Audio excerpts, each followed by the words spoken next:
Beginning with the Committee on Agriculture. For each panel, we'll recognize the chair and ranking member for 5 minutes each. Then the majority and minority will have 5 minutes total to ask questions we'll be yielding amongst our colleagues. I now welcome our first panel. Witnesses Chairman Thompson, Ranking Member Craig of the Committee of Agriculture, and I'll recognize you, Chairman Thompson, for 5 minutes. Well, good morning, Chairman, Ranking Member Morale, members of the committee. Thank you for inviting Ranking Member Craig and me to share the Committee on Agriculture's bipartisan proposed budget for the 119th Congress. As Chairman, I commit to ensuring the committee maintains its storied history as an effective and financially responsible body. We are here today to ask for what we need, not necessarily what we want. And to me, that's important. That's the guiding factor in agriculture as well. During the 118th Congress, the Committee on Agriculture conducted expansive oversight of Farm Bill programs through hearings in Washington, D.C., field listening sessions across the country, and countless stakeholder and member engagements. This work culminated in the introduction and committee passage of H.R. 8467, the Farm, Food, and National Security Act of 2024. The funding increases authorized by the Committee on Administration and adopted by the House for the 118th Congress were vital in supporting the substantial staff, travel, and administrative needs of the committee in carrying out this work. While Congress was unable to enact a comprehensive Farm Bill reauthorization during the last year, a one-year extension was enacted in order for us to complete our work. Our committee has planned an equally extensive workload to ensure a 5-year Farm Bill, one that meets the needs of our producers and our nation's entire agricultural value chain is enacted. As many of you know, Farm Bills require a tremendous effort. Ongoing evolving impacts related to supply chains, instability abroad, trade, and fluctuations in commodity prices and input costs further complicate our work. Highly qualified personnel are imperative to our preparation and execution of hearings, listening sessions, roundtables, program audits, and accounting, legislative drafting, and economic modeling and forecasting. As we have shown, the reauthorization process also requires extensive travel on a bipartisan basis, including Farm Bill listening sessions across the country, among other activities outside of the District of Columbia. Additionally, there are multiple reauthorizations and legislative priorities outside of the Farm Bill, including but not limited to budget reconciliation instructions, Commodity Futures Trading Commission reauthorization, Grain Standards Act reauthorization, development of legislation related to digital assets, and oversight of USDA's delivery of over $30 billion in economic and disaster assistance. Each of these responsibilities require talented staff and extensive travel outside of Washington, D.C. to hear from the individuals impacted by every decision we make, from farm to nutrition, research to rural development. As shared, as shared in the committee's questionnaire, we are seeking a 5% increase for staff salaries and related activities. These additional resources will allow both the majority and the minority to attract, maintain, and reward staff, something of extreme importance to both of us. The institutional knowledge of the committee and its members relies heavily on the expertise, education, and diversity of the staff serving it. Despite recent increases, committee budgets have not kept pace with our outsized inflation. This continues to plague our ability to attract and retain highly specialized employees. We certainly have a lofty agenda ahead, and will work tirelessly to enact that agenda with tenacity and fiscal responsibility. We appreciate your consideration of this request, and I'm happy to answer any questions. Thank you very much, Chairman Thompson. Ranking Member Craig, you're now recognized for 5 minutes. Thank you so much, Chairman Stile, Ranking Member Morelli, and members of the House Administration Committee. I'm grateful to be here to talk to you about the House Ag Committee's 119th Congress budget request. I look forward to working with Chairman Thompson on all of the work that we have ahead of us here in the Congress. As you all know and have heard from the chairman this morning, we need to work together to pass a farm bill after a couple of extensions. We also expect work on reconciliation. And as Chairman Thompson has expressed, work remains on the CFTC and legislation surrounding digital assets. As we all know, our staffs are key to our success in this institution. To that end, as we shared with the committee, we request a 5% budget increase. These resources will allow us to attract and retain experienced and knowledgeable staff. I also appreciate the increase that the committee received last Congress, but our work has not let up. We still need to pass a farm bill. We also expect some more farm bill listening sessions to adequately inform our work, and it's incredibly important to me that we do those on a bipartisan basis. I appreciate the longstanding history of the majority working with the minority on sharing resources for the minority to accommodate our priorities, and hope that relationship continues in the 119th Congress. We appreciate your consideration of this request, and I look forward to any questions. And with that, I yield the remainder of my time. Thank you, Ranking Member Craig. At this time, we will go to questions. We will have 5 minutes for the majority and then 5 minutes for the minority in total. I'll start by recognizing myself. We are asking each committee that comes before us the same question as it relates to cybersecurity. Mr. Chairman, will you and the ranking member commit to having your systems administrators meet with the House's CIO team in the first quarter to discuss cybersecurity issues? Absolutely. My team is ready and willing to meet with the House's CIO team about cybersecurity. For the record, our IT team also participate in weekly meetings with CAO and other committees to discuss technology updates and cybersecurity concerns. The IT team responds promptly to all alerts from House cybersecurity, ensuring issues are addressed without delay. And our committee staff complete annual cybersecurity training to stay informed about the latest threats and reinforce the best practices in cyber defense. Thank you. And Ranking Member Craig, will you also commit to that meeting with the CIO to discuss cybersecurity in the first quarter? Absolutely. We'd be happy to meet with in the first quarter, and our staff as well take cybersecurity incredibly important, and we also participate obviously in those weekly meetings today with the CAO. Thank you. At this time, I'll recognize Representative Miller. Thank you. I want to note the hard work that the Agriculture Committee does to support such a vital piece of our country's, excuse me, of our country's economy and well-being. And Chairman Thompson, I appreciate that you call us Essential America. Yeah.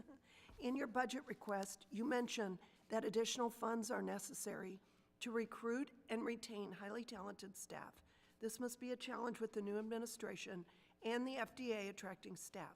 How do you plan on utilizing increased funding to recruit or retain these qualified and talented individuals? Well, Congresswoman, I appreciate the question, and you're spot on with your observations. You know, when it comes to the talent of agriculture, I think the staff within both the majority and the minority are among the best in the nation. And with any administration coming in, highly recruited. And so the increase that we requested will allow us to fund raises for existing staff and fill our vacant slots. In several areas, we have senior staff that have already departed for the administration. And this nation will be well served by them having administration, but it leaves a big vacuum within our committee staff. And so to fill these slots with similar experience or institutional knowledge, this may require recruiting from the private sector at a senior level. This is not a time when we're losing senior staff unfortunately, and given I think the timing and the necessity of getting this 5-year farm bill and digital assets across the line and all the things that we have before us, you know, recruiting may require recruiting from, again, at a senior level. Thank you. I noticed that you are requesting $438,500 for travel, which is over twice the amount the committee spent on travel last Congress. With travel being a main priority for the committee this Congress, what do you hope that you and other members of your committee will gain from these Farm Bill listening sessions? Well, it's significant. Our Farm Bill is to approach things in what I call a tripartisan way. We need to be working together, and I think our ranking member, myself, and our teams collectively do a really good job of that.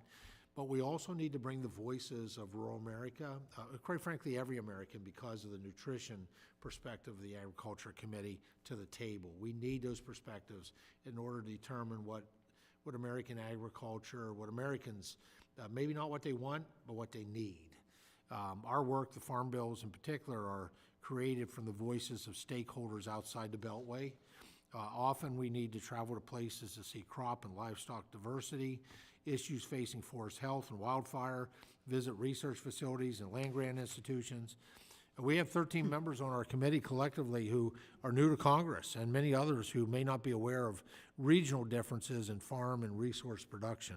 It's important for them to ditch their dress shoes and put on their work boots and see firsthand the challenges in rural America, or as you know, I like to call it essential America.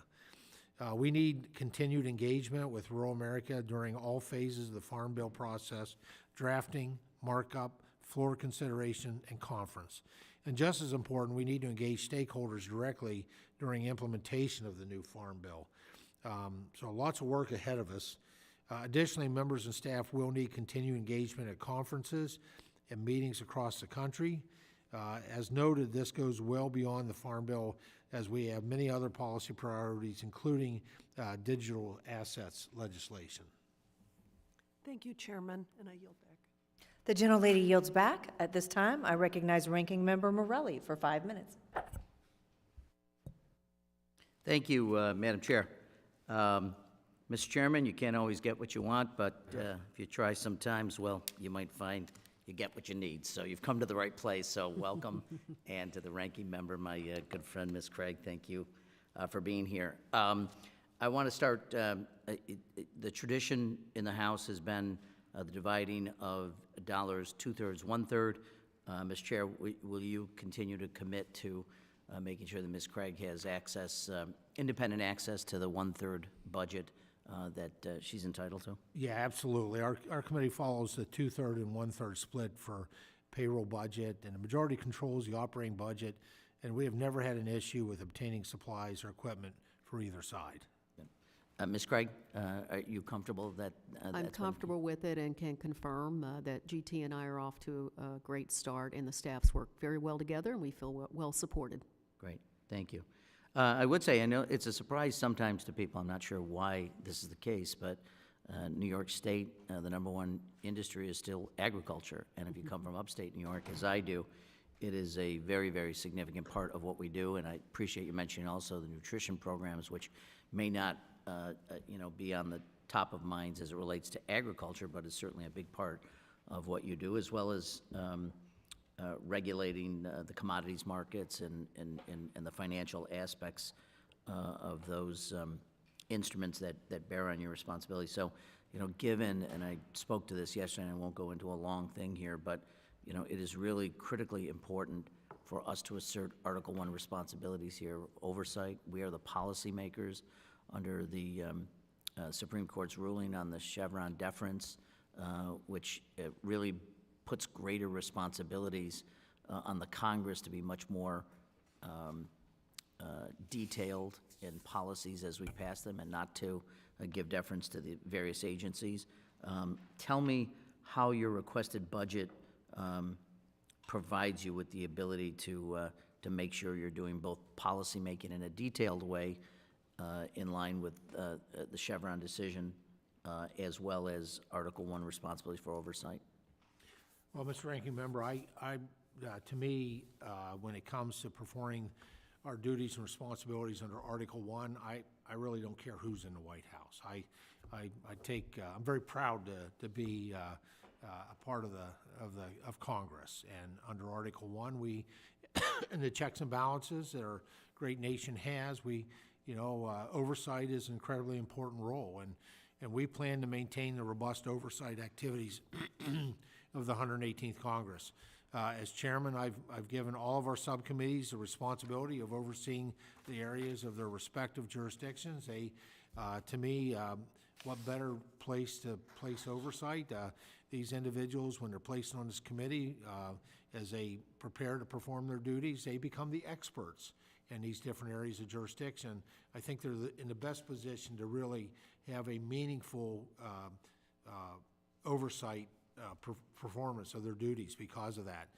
Instead of siloing oversight into one corner of the committee, the responsibility is spread out to the issue area experts. And so with, and certainly with the Chevron deference, that, you know, that's a part of, as we go forward to see what now becomes any necessary changes or anything that has changed as a result of that Supreme Court ruling would be caught up in that oversight. And with the additional, with the additional funding to hire more staff, I will be adding to the oversight capacity of the committee. Thank you. Ms. Craig, any thoughts that you have on the subject? Simply that I think we have to accomplish our goal of oversight of USDA, and that includes ensuring that congressionally appropriated funding is distributed by USDA, which, of course, there are some challenges right now with. Yeah. Thank you. And just in closing, Mr. Chair, particularly in regards to Ms. Miller's question about field hearings and moving out around the country, as you've done it so far, have you been comfortable with the coordination with the United States Capitol Police and Sergeant Arms? Because we're obviously, both sides of the aisle here, very concerned about the threat levels against members and staff. No, I mean, absolutely. Our members are not going to be able to perform their constitutional duties if they don't feel safe. And so our committee staff works with Capitol Police on all local security issues to ensure our meeting space is secure, properly prepared, you know, no blocked exits, all the considerations that, quite frankly, the Capitol Police and our Sergeant of Arms can guide us in. And really to secure our meeting space, ensure our meeting space is secure and that we follow all suggested security protocols. We also work with them in the Sergeant of Arms office to ensure our members and staff are safe at field hearings, listening sessions. They've done a great job coordinating with local law enforcement and pre-assessing our security circumstances, but assessing also any security threats for our members. Well, before I yield, I'm sure the chair and I would both like to be apprised if there are any challenges that you have in that regard, something we're obviously spending a lot of time talking about and thinking about here. So thanks so much. I yield back. Thank you. Thank you both for being here. In particular, just like to thank you for the coordinated work between the Agriculture Committee and the Financial Services Committee, in particular in the digital asset space. Subcommittee Chairman Johnson and Ranking Member Davis have both been engaged in that and appreciate the cross-committee work. We appreciate you in your testimony today. We'll pause while the witness panel exits and the new arrives. All right, thank you very much.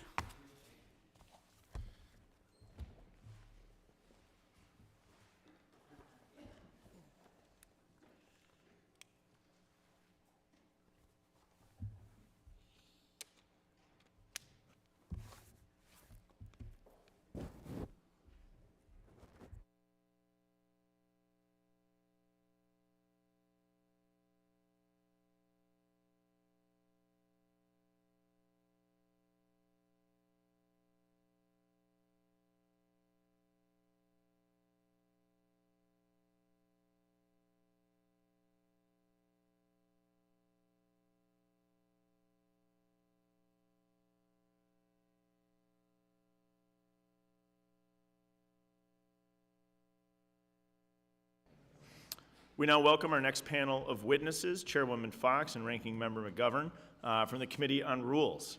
We are giving 5 minutes to the chair and to the ranking member, then we'll do 5 minutes of questions total for the majority and minority, yielding amongst our colleagues. And so we'll dive right in, recognize you, Chairwoman Fox, for 5 minutes. Is it on? Yes, it is, I think. Thank you very much, Mr. Chairman, Ranking Member Morelli, and members of the committee. Thank you for inviting us to testify on committee funding for the Rules Committee for the 119th Congress. I thank Ranking Member McGovern for the welcoming kind words afforded to me since our organizing. Even more, I thank him and the staff and for the constructive, professional, and business-first approach that they have maintained during the transition. I'm humbled and honored to serve as chairwoman of the Committee on Rules. I thank Speaker Johnson for placing his trust and faith in me to lead this esteemed committee.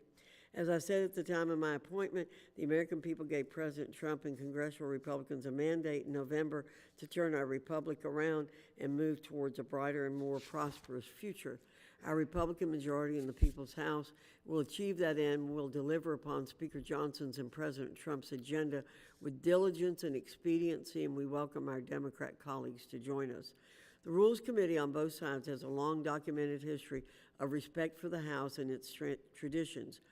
We respect each other as committee members despite what one might see in the middle of a hearing. The foundation for this posture can be found in the very dynamics that we talk about in this hearing. In short, the ranking member and I together request a 2.5% increase in funding for the Rules Committee this Congress.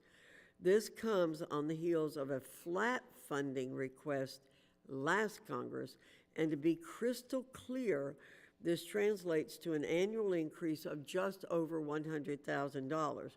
A couple of media outlets insinuated that we're seeking an $8 million increase. That figure is actually the total budget figure for the 119th Congress. It's simply a case of sloppy reporting. As you all know, the Committee on Rules retains one of the smallest budgets in the House of Representatives.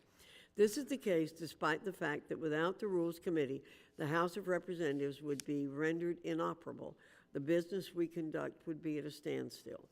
Indeed, everything from the creation of the rules of the House to the creation of select committees, to the week's legislative agenda, to the granular decisions of minutes of debate on an amendment, it's all predicated on a fully functioning Rules Committee.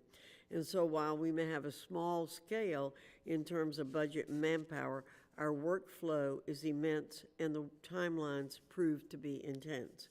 As you all know, the agenda for the week can turn on a dime. A national emergency or an environmental catastrophe or a matter of national security may bring emergent measures to the floor with little notice. However, we cannot retain the flexibility or nimbleness required without capacity, meaning capacity to keep staff and resources on hand for eventualities. Payroll continues to serve as the committee's main factor reflected in our budgeting. In addition, to tackle the unique workflow, the committee invested in a custom automated system. Without the system, our ability to process the thousands of amendments we receive over the course of a Congress would grind to a halt. Much of this maintenance is billed hourly, and we're limited in our ability to predict maintenance costs for this workflow. To give you a picture of the needs of this workflow, this committee processed over 13,900 amendments in the last Congress, the 118th. This is well over the nearly 8,700 processed in the 117th Congress, a historic 62% increase. While the increase we're seeking might be modest, it is necessary. Our ability to deliver the House's business, as well as the Republican conference's commitment to maximum inclusiveness in the legislative process, is fully at stake. Please understand that as a notoriously frugal member of Congress, this budget request came with the requisite diligence and thoughtfulness that you might expect from a Fox chairwomanship. Thank you for your time and consideration, and I'm pleased to answer any questions you may have. Thank you. I yield back. You are notoriously frugal, but that is a good attribute, Chairwoman Fox. Ranking Member McGovern, you are recognized. Well, thank you, Mr. Chairman, Ranking Member Morelli, and members of the Committee on House Administration. I'm pleased to be joining Chairwoman Fox today and presenting our request for funding for the Committee on Rules for the 119th Congress. And I can't believe I'm about to say this, but I agree with her. Our committee is unique. Our primary mission is not to write laws nor conduct direct oversight, but rather to facilitate the work of all other committees and of the House itself. We take the responsibility of keeping this institution functioning very seriously, and I believe that we have succeeded in being a resource for all members and staff serving here. And a big part of that success has been our ability to hire and to retain our extraordinary staff on both sides of the aisle. We have also succeeded by keeping our disagreements where they belong, on matters of substance. When it comes to the logistics of running the committee and working within the budget allocated to us, I look forward to continuing our long tradition of being good partners across the aisle. I'm also grateful that Chairwoman Fox is continuing our committee's long tradition of providing the minority full control over 1/3 of our overall budget. I strongly support the request of this committee from the Chairwoman that we be allocated 2.5% more funding for each of the next 2 years, as we were provided in each of the last 3 years. These fundings are vital to allow us to continue supporting this institution, from its leadership to its committees to the staffs of every single member. While that may sound like a sizable increase, it really isn't, because of how small our budget is to start with. Our budget is less than half of the average committee budget. And the committee with the highest budget has a budget nearly 4 times ours. So we requested and received flat funding for each of the past 2 years because we crunched the numbers and did not actually need more to do our work. But now we do. And since we last received an increase, other committees have had their budgets increased by an average of $925,000 each. We're now asking for about 1/10 of the increase that other committees have already received over the past 3 years. As Ranking Member Morelli and Congresswoman Torres know from personal experience, and as Representative Griffith will now get to see up close, our work does not run on a schedule limited by business hours. We know long days and late nights better than anyone else in these halls. But further, our workload has grown significantly in recent years and looks to continue growing. The Chairwoman mentioned that in just one Congress, we saw a 62% increase in amendment submissions. What's even more striking to me is that prior to that increase, the rate of submissions had already doubled since I first became ranking member. Our committee has made major modernization and efficiency improvements over the past few years to be able to handle the incredible amendment volume on a clerical level, but we still need adequate professional staff to be able to actually review all of these ideas and make quality recommendations to our members about how each should be treated. Last Congress, we used every dollar of our minority allotment. If we are flat funded, our inflation-adjusted budget will be 7% less than it was 3 years ago. We simply can't recruit and retain the staff we need to support the legislative functions of the entire House at that level. With the vital functions we perform for the House and every other committee depending on our fast and accurate work, this is a very modest and reasonable request and a necessary one. I thank each of you for your time and attention, and I'm happy to answer any questions that you may have and defer any hard ones to the Chairwoman. We thank you both for your testimony. I yield to myself for 5 minutes for questions. One question we've asked every chair in ranking member is, will you commit to having your systems administrator meet with the House's CIO team in the first quarter to discuss cybersecurity? Absolutely, yes. Thank you. I will yield to Mr. Griffith, also a member of the Rules Committee, for questions. Thank you very much. Madam Chair, you covered this in your statement, but I do think it's worth underlining. The Rules Committee's request for 2.5% budget increase. Can you tell us how much that is in real U.S. dollars? It's just over $100,000. As I said, somehow or another, the press has not reported accurately what our request is, and I'd like to make sure that it is out there correctly. All right. Now, the Rules Electronic Database is crucial for submitting and processing amendments for consideration on the House floor, and you noted in your budget request that it could use some improvements. What potential updates to the electronic database could additional funds address? Thank you, Mr. Griffith, and we're glad to have you on the committee, and I think you will see this as Mr. McGovern said. The committee utilizes a very specific and unique database to assist in managing our workflow. The system is called Committee on Rules Electronic Database, or the CORE database. We refer to it simply as CORE. And while CORE has proved very effective and extremely valuable, there's ample opportunity to improve it. The most acute change that the staff is exploring is allowing for multiple editors to work congruently and in real time. Core lacks that functionality now, but gaining it would increase efficiency considerably.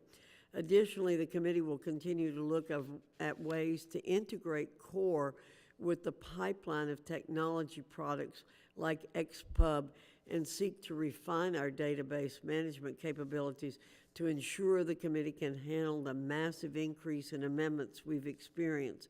And of course, that costs a little bit of money to do the upgrade. I think everybody understands that. Yeah. Thank you, Madam Chair. Can you tell us, as you were putting the budget submission together, the process and what the main consideration was when you were preparing this request? Well, again, we need to be able to process the amendments that are coming in. As Mr. McGovern says, we meet at many different times of the day and night, and the main thing is to serve the other members as efficiently as we possibly can. Nobody likes having to be working late at night, and if we can use technology to make it better for everybody, that's what we're interested in doing. Yes, ma'am. And of course, you want to keep the good staff that you have. Absolutely. And I have to tell you, Mr. Chairman, I've been very impressed with minority staff. I make comments on the weekend, and they've got it ready for rules meeting to, push back. And I just have to say I enjoy debating. It's not personal, but the committee has some really good intellectual debates, and I appreciate that. And with that, we'll yield back to you, Mr. Chairman. Gentleman yields back. Now recognize the ranking member for 5 minutes for questions. Thank you, Chairman Fox and Ranking Member McGovern for being here. I'm only sorry that Mr. Griffith and I didn't get a chance to serve on the Rules Committee together, but I hold out the 4 years that I served on the Rules Committee as a joyous time to be in Congress. I enjoyed every minute under the leadership of then Chair McGovern and Ranking Member Cole. And I mean this sincerely. It's an amazing opportunity, to your point, Mr. Griffith, just a give and take and not being limited to 5 minutes in the discussion, and I think is really an opportunity to learn a great deal about legislation before the House. I will say something. I don't have much in the way of questions because Mr. McGovern has already referenced one of the questions I asked, which is whether the minority will be given the independence to spend their third of the budget as they see fit. And in many ways, the Article I responsibilities of oversight and authorization doesn't really apply to rules because you have a unique role in the House. I would say this, and I am probably unique. I think the Rules Committee probably needs a bigger budget. Now, maybe next year you'll come with a bigger one. I think given the number of amendments now being submitted, and I don't know, I'd love to ask, and I don't know, Ms. Fox, if you have the historical data, but I think even just my 4 years, the growth in the number of amendments submitted to the Rules Committee was growing, I think, exponentially. And I don't know if you have that. Even as I recall, I think it was the NDAA and in particular, if anybody has the number of amendments submitted, for instance, on the NDAA in the last several years, I'd be just curious for the record if you know that, or if you just know it in total, how many amendments have been submitted. Well, I could just say, a few years ago, as I mentioned in my statement, the number of submissions doubled, and it's gone up like 67% since then. And we can get you the exact numbers, but yeah, so 20 years ago it was about 100 amendments on average on the NDAA. Now it's over 1,000. And look, part of, I think what we're both saying here is that we are blessed with incredible staff. Mr. Griffith acknowledged that on both the majority and the minority side. These people work unbelievably hard and long hours. We want to retain them. I mean, it's important to have people who have an institutional knowledge of the way this place works. Again, we want to keep them here. It's a value to all of us. Again, I would echo what the chairwoman said, that, what we're asking for is very modest, but it is necessary. Yeah. And I'd like to express my agreement with Mr. McGovern today. You're getting us to agree again on the staff. And we'll get you, Mr. Morelli, the exact numbers.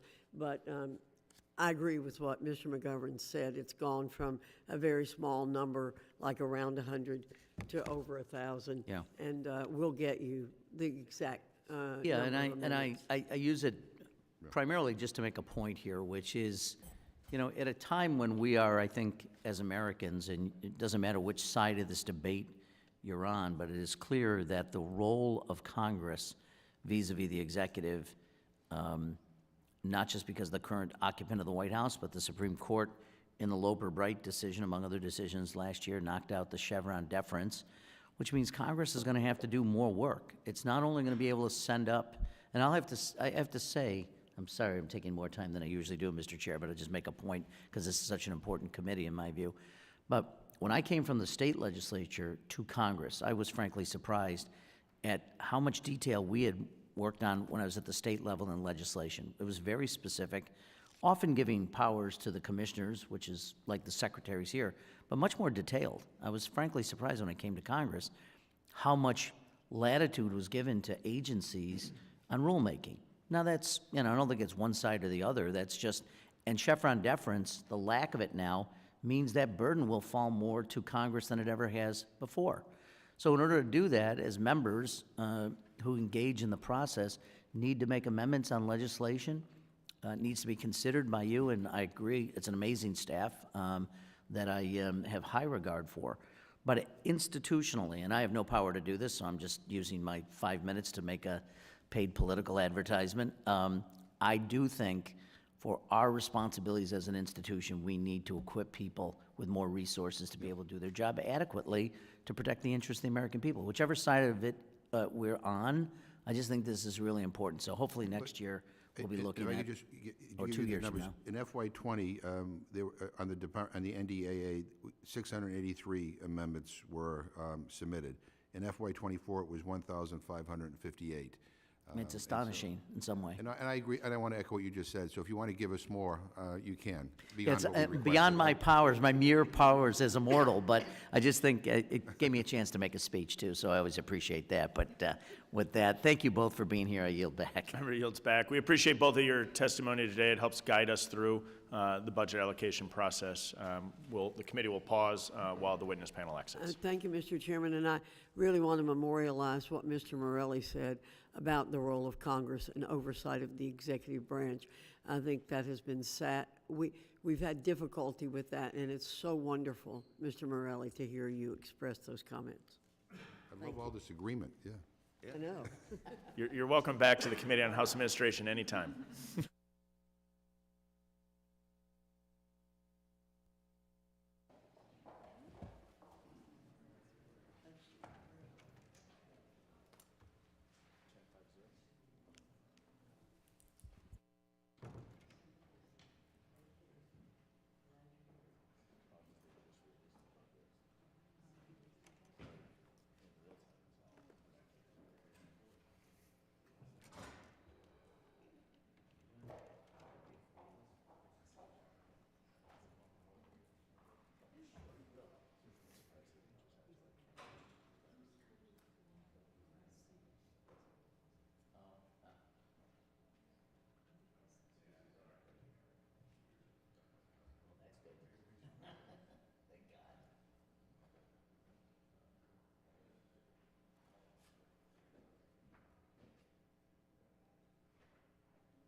We'll only slightly impact allocation. What's that?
We reconvene as we welcome our next panel of witnesses, Chairman Arrington, Ranking Member Boyle. We appreciate both of you being here today. I know it's a uniquely busy day on the Committee on Budget. Obviously, today we're talking about the allocation of funds to fund the committee to do their work, so budget, but in a different context. We're giving each of you 5 minutes for an opening statement. The minority and majority will then have 5 minutes in total to ask question yielding between our colleagues. We'll get moving right away, and we'll recognize Chairman Arrington for 5 minutes. I thank the chairman and the members of this committee. I will keep this short and sweet, except for the fiscal state of affairs for our nation and the people's government is not sweet. It's bitter. It's extremely bitter, by the way. We're robbing the private sector of $2 trillion now annually. That's the deficit. And that's a massive drag on our growth potential, jobs, wages, all affected by that. It is also massively upward pressure on inflation, which absolutely is the most regressive tax on working families. It also keeps interest rates high, long-term interest rates specifically. So people are going to, that American dream of owning a home becomes more and more elusive. It's evaporating before our eyes because of the degeneration of our fiscal strength, which affects the economy. And then lastly, let me be clear. If we don't change the current fiscal trajectory we are on, with wartime level deficits, pandemic levels of deficits at 7% GDP, surpassing World War II levels of indebtedness at over 120% gross debt to GDP, and interest payments on the debt at almost $1 trillion, which is more than we're paying out both to fund the Defense Department of the greatest military in the world and more than we're paying out for Medicare benefits to our blessed fellow Americans who happen to be seniors.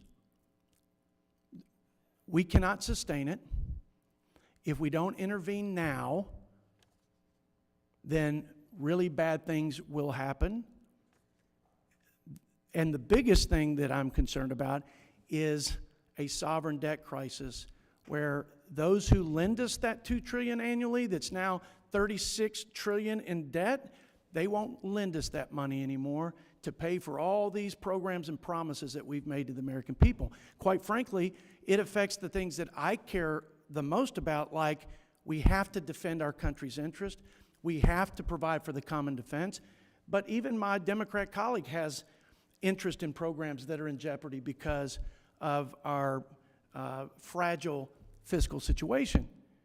So the time is now for us to begin turning the ship. We cannot dig out of a $36 trillion debt hole overnight. But the biggest issue is not the dollars and cents that I'm throwing at you right now. It's the moral question that our first president and father of this country commented on emphatically in his farewell address. Do not put on another generation of Americans a debt you're not willing to pay for. So it is an issue, Mr. Chairman, of morality. And so therefore, we have to lead by example. And I think the last few years, at least the last Congress, we've asked to keep our budgets flat, even though the activities have gone way up. We've passed more bills collectively with my friend and ranking member to fix the broken budget process than any budget committee since the 1974 Budget Act that created this committee. So we're doing good work together. We have certainly disagreements and some strong disagreements, but we're doing the people's work to make this process work so that the outcomes are more responsible, so that we are all more accountable to what we're doing to our children and what we're doing to our fellow Americans' country and their future. So I request we keep this flat. We will keep the ratio that we've agreed to in the tradition of working together. And that's my request, Mr. Chairman. Thank you very much. Not so short of a testimony, but You thank reserve 15 seconds, lending me Chairman your ear. Arrington. Mr. Arrington yields back. Mr. Boyle is recognized. Yeah, thank you, Mr. Chairman, Mr. Ranking Member. I have to leave in literally 1 minute. By the way, that's a practice I would recommend to all of you for your future witnesses. If you want to keep them short, make sure they're scheduled when they have to be somewhere else in approximately a minute. So I'll just say this, because we're going to have, there's a lot that my good friend Jody, our chairman, who I know is working very hard right now and is a passionate believer in those things in which he believes. There's a lot of what he said that I would like to respond to. I won't take that opportunity here because I think we're going to have plenty of time together, spend some quality time together tomorrow. But I will say I'm very proud of the friendship and the relationship that we have built. We came into the committee with a pre-existing friendship, but have really gotten to know each other excuse me, very well over the last 2 years. And we have vigorous disagreements. I think you will see that on display tomorrow. But at the same time, even with that, I agree with the chairman. We had more pieces of legislation pass our committee last term than I think in the history of the Budget Committee, which dates back exactly a half century. It's a credit to his leadership as chair. I hope can take part of some of that credit as ranking member. And I hope and believe, and other members have said, that we have set a tone of seriousness and civility even while we both have passionately held views. I accept that, again, we will have a flat line budget year over year. I'm confident that we will be able to exercise our responsibilities as a committee, a committee that really has increased in terms of its activity relative to where it was at any time that I've been here. And finally, let me say this. I really want to thank my staff director, Greg Waring, the majority staff director, Gary Andres, Paige, Erica, and the entire Republican and Democratic staffs. They worked very hard. I know they're working very hard right now and will be over the course of the next couple days. It's a pleasure to work with them. I think we have built a great camaraderie on this committee, and I'm very proud of the work that we've done. And with that, I'll yield back. The gentleman yields back. I'll recognize myself for 5 minutes for asking questions. I know the ranking member needs to step out. I've asked every chair and ranking member one question out of the gates, which is a simple yes/no question. No, you're good. Quick yes/no question for you and the ranking member. We'll submit it to the ranking member. But whether or not you're willing to commit to having your systems administrator meet with the House's CIO team in the first quarter to discuss cybersecurity issues. Absolutely, and of course. In your budget, as noted, you're putting your money where your mouth is, 0% increase. The ranking member and I have had conversations about the importance of Chevron deference, about making sure that the House is doing its job. And uniquely in this Congress, where not only will you have the work of the traditional work of the Budget Committee, but with a heightened attention with reconciliation coming forward, do you believe that you will then have the resources, knowing the extensive expertise required amongst your staff without a budget increase? I believe we have the resources from our committee and our committee operation. What I'm not sure is that we have the political will yet, but I will report that out, I think, in another venue. So maybe to build on that, there's a handful of vacancies currently at the committee. Do you anticipate filling those out? Mr. Chairman, by the way, when I say political will, that's not from the staff, that's from the members. Absolutely. I'll follow up on the question. There's a handful of vacancies on the staff slots. There's two aspects of that, right? There's the staff slots and then actually whether or not those are filled, which obviously impacts the budget. Do you anticipate that those staff slots will be filled throughout this Congress? Or are you facing any challenges? We see this with the administration picking people up, private sector. Often we find it difficult for committees to compete. It's hard to keep good talent with what we pay versus the private sector. We have to have the resources like any operation, any organization, to make sure that we are buttoned up, that the numbers are accurate, that we're executing, and that goes for the ranking member and myself. And look, when you commit to holding things flat for the last few years here, that would be 2 years and then going forward for another 4. By the way, if we held discretionary spending flat for 4 years, we'd save $1.2 trillion over the next 10 years. We hold the people's budget flat for 2 years, and it's half of that, over $500 billion. So we want to lead by example, and if that means we have to make some difficult choices on staffing, we will do that, but you got to have the team work to make the dream work, right? So and you got to have the right talent. So we'll look at that among other ways to save money, but we won't do it at the expense of being able to execute on the activities that we've been entrusted with. Absolutely. I look to my colleagues if either would like to ask a question. I'll yield to Mr. Griffith.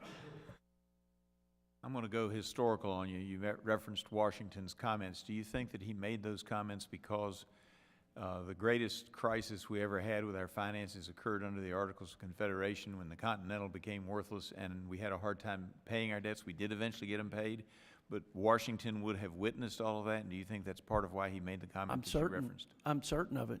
In fact, he referenced that when you are in times of war, you have to take on some debt to fight for your freedom and for the preservation of the republic. And he foresaw that might happen again in the future.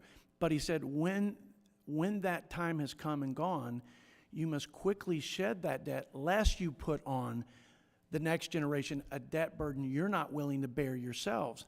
I see $36 trillion in debt.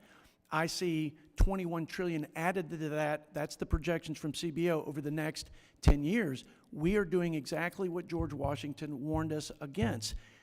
The level of deficit to GDP is wartime, but we're in relative peace and prosperity. What if we have a shock to the system, another pandemic, a conflict, a major power conflict? I'm very concerned. Now's the time to get us in a position of strength, not just for us and the generations today, but those who are counting on us to pass this down better than we found it. Mr. Griffith yields back. I yield back. I recognize the ranking member for 5 minutes for questions. Thank you, Mr. Chairman, for being here. I'm sorry Mr. Boyle had to leave. My first question was going to be, I wondered how long it would take to wipe the smile off his face after the Eagles win, but I guess he's not here to answer that, so I'll just have to suffer for the... I can only hope that win will have goodwill carried over to our budget resolution markup tomorrow. Let's hope. I appreciate you being here. I had the great privilege of serving on the Budget Committee for my first 4 years here in Congress under Chairman Smith, and I certainly wish you continued good luck and good fortune as we work through this. I did want to, just because it's brought up, and I appreciate your reference to General and then President Washington at a time when the world was very different. I think we would all acknowledge that. And at the time, the U.S. dollar was clearly not international currency and the reserve currency that it now is. And so some degree of issuing bonds to help finance world activities is critical. But I share your real concerns about growing debt, the amount that we pay on debt annually, which, as you rightly point out, exceeds our defense budget. And, you know, the notion that we could spend $1 trillion on other things instead of the debt, or even a significant portion of that, hundreds of billions we could do to uplift people in this country. So I share with you your concern. And, you know, for those who aren't concerned about it, I think it is important to know when interest rates rise, as we have seen, that means we pay more on that debt. War and natural disasters are harder to fund when you've already stretched your ability to do it. So I think there are real concerns. I will say this, as you're dealing with this, since you're here, you know, I think any reasonable person would recognize that if the United States government is spending $5, $6, $7 trillion a year, pick a number, I mean, it's roughly $6 trillion, I think, outlays last year, that even as a rounding error, there are things that we could do which save significant amount of dollars in the course of doing that. I'll just editorialize. I think the slash and burn that's going on right now by Mr. Musk and some of his cohorts is not the way to do this, but I think there's clearly a place where we could all agree that there would be savings. I also think that a reasonable person would conclude in the time of enormous debt and real pressures that even as we were reducing the increase in expenditures or even get to flat funding potentially, if we could weed out things that perhaps aren't essential, that cutting the rate of revenues at the same time could lead to disaster as well. And I think what in my mind, and I'm not in charge of anything here, so I just make an observation, that a coming together of both sides in a real way to look at the long-term interests of this country, which include a real discussion about both revenues and expenditures, so that we get to a point where, as measured against GDP, which is really the best way to measure, and you've raised that, we're now at roughly 122%, Yes, sir. I think, of GDP, that you need to look at both elements of it. What's in the interest of the American public, and how do we move forward? So just thank you for your comments, and I'm wildly off topic because that's not my job here today, but since you're here and since you raised it. And I do want to ask whether or not, given the role, and someone, I think the chairman referenced, and we've been talking about Chevron deference and the fact that it's gone now, and in light of that decision, it really requires more of Congress rather than less, and we're going to have to do more. right. Do you feel you have adequate resources as it relates to your role in making sure that we're able to fulfill those obligations in light of the Loper-Bright decision to remove Chevron deference? Thank you, Mr. Ranking Member. We have the resources. The issue, like many in Washington, I think you might agree with this, is not do we have the resources or do we have the solutions, the policy reforms, but do we have the political will to restore Article 1 by leading and being responsible for our oversight, for the powers of the purse, and acting responsibly. I can't write that into legislation. The American people have to hold us accountable to that. But in terms of financial resources, I agree. And let me, if I may, just to respond to your comment earlier. The long-term unfunded liabilities, think about this.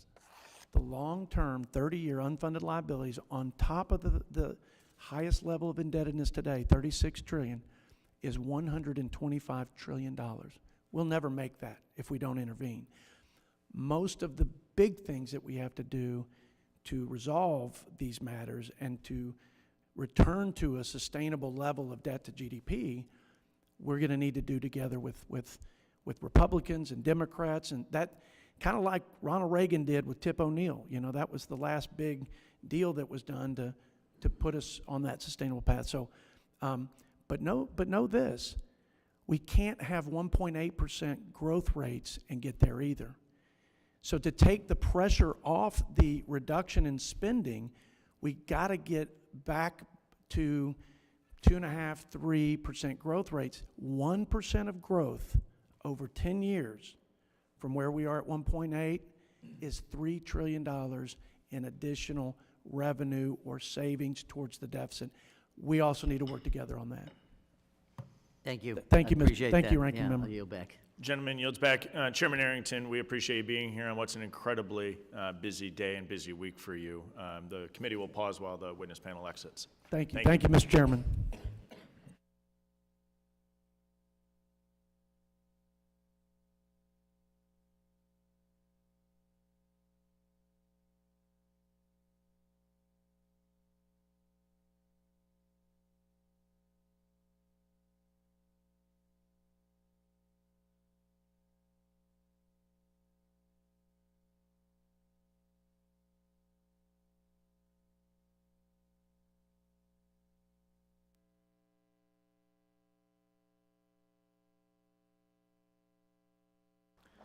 I now welcome our next panel of witnesses, Chairman Comer, Ranking Member Connolly, from the Committee on Oversight and Government Reform.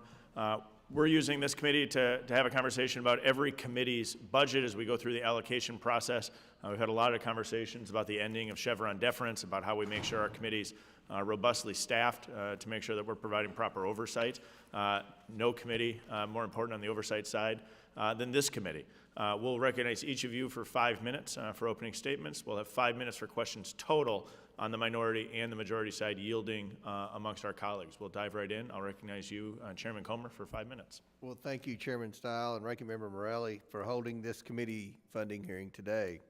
Ranking Member Conley and I are pleased to submit the House Oversight and Government Reform Committee's budget request for the 119th Congress. Our budget request seeks an appropriate amount to facilitate the Oversight Committee's important mission of rooting out waste, fraud, and abuse in federal government programs. The committee also has key legislative jurisdiction over items such as the federal civil service. If accepted, our request is only for a modest increase of less than 10%, not adjusting for inflation, compared to the budget of the 118th Congress. This budget will operate the full committee and its 7 subcommittees, including the recently formed Subcommittee on Delivering on Government Efficiency. Ranking Member Conley and the minority will receive 33% of the budget and staff positions to use at his discretion. As I mentioned earlier, our committee's purpose is to protect taxpayer dollars from fraud, waste, abuse, and mismanagement, and to ensure the efficiency, effectiveness, and accountability of the federal government. This budget request is an investment in oversight. It's an investment in skilled staff and a commitment to travel as needed to conduct oversight and follow investigative leads. To conduct fulsome oversight and meaningful, credible investigations, the committee needs skilled and experienced staff. The committee has recruited and continues to recruit staff with oversight expertise and diverse skill sets. Our proposed budget will allow the committee to not only recruit but retain experienced legal and investigative staff to do our important oversight work. Our budget request anticipates 133 total staff positions for the committee, both majority and minority, which maintains the total staff slots from the 118th Congress. In addition to a robust hearing schedule, working with whistleblowers, and conducting investigations out of our congressional offices here in D.C., the committee plans to hold field hearings, perform site visits, and conduct investigative work in our states. To understand Americans' needs, priorities, and concerns, we must hear directly from them. Oversight travel is a necessary expense and will allow us to conduct robust oversight on behalf of the American people. In closing, Ranking Member Conley and I appreciate your consideration of our budget request. We also appreciate your commitment to our committee's oversight mission. We are looking forward to fulfilling this important mission during the 119th Congress. Thank you, Mr. Chairman. I yield back. Thank you, Chairman Comer. Ranking Member Connolly, you're now recognized for 5 minutes. Thank you, Mr. Chairman, and Ranking Member Morelli. Great to be with you today. And I want to thank the Chairman, Chairman Comer, for the collaborative approach with which he and his staff have approached this budget. Our request for a combined budget of $32,864,613 to operate our committee is a modest increase from the previous funding allocation and recognition that our committee will take on what I hope will be robust oversight in the 119th Congress. Importantly, our bipartisan request maintains the allocated committee staff slots from the 118th Congress, as Chairman Comer has indicated, which is 133 staff slots. As the principal investigative body of the House of Representatives, our committee holds a unique and consequential role. It has authority to investigate the subjects within our committee's legislative jurisdiction, as well as any matter within the jurisdiction of the other standing House committees. Our legislative jurisdiction includes many timely issues such as the federal workforce, District of Columbia, the United States Postal Service, the National Archives, government procurement, federal IT, just to name a few. To meet the demands of this expansive oversight mandate, our committee currently has 7 subcommittees, up from 5 in the previous Congress. To faithfully carry out our mission for the American people, we must rely on smart, talented, and experienced staff who work long hours and make personal sacrifices in order to service our nation and this institution, the United States Congress. They bring technical and investigative experience that our members of the American people rely on and benefit from. Moreover, the nature of our work often extends beyond the halls of Congress. It takes us into communities impacted by crisis and policy decisions.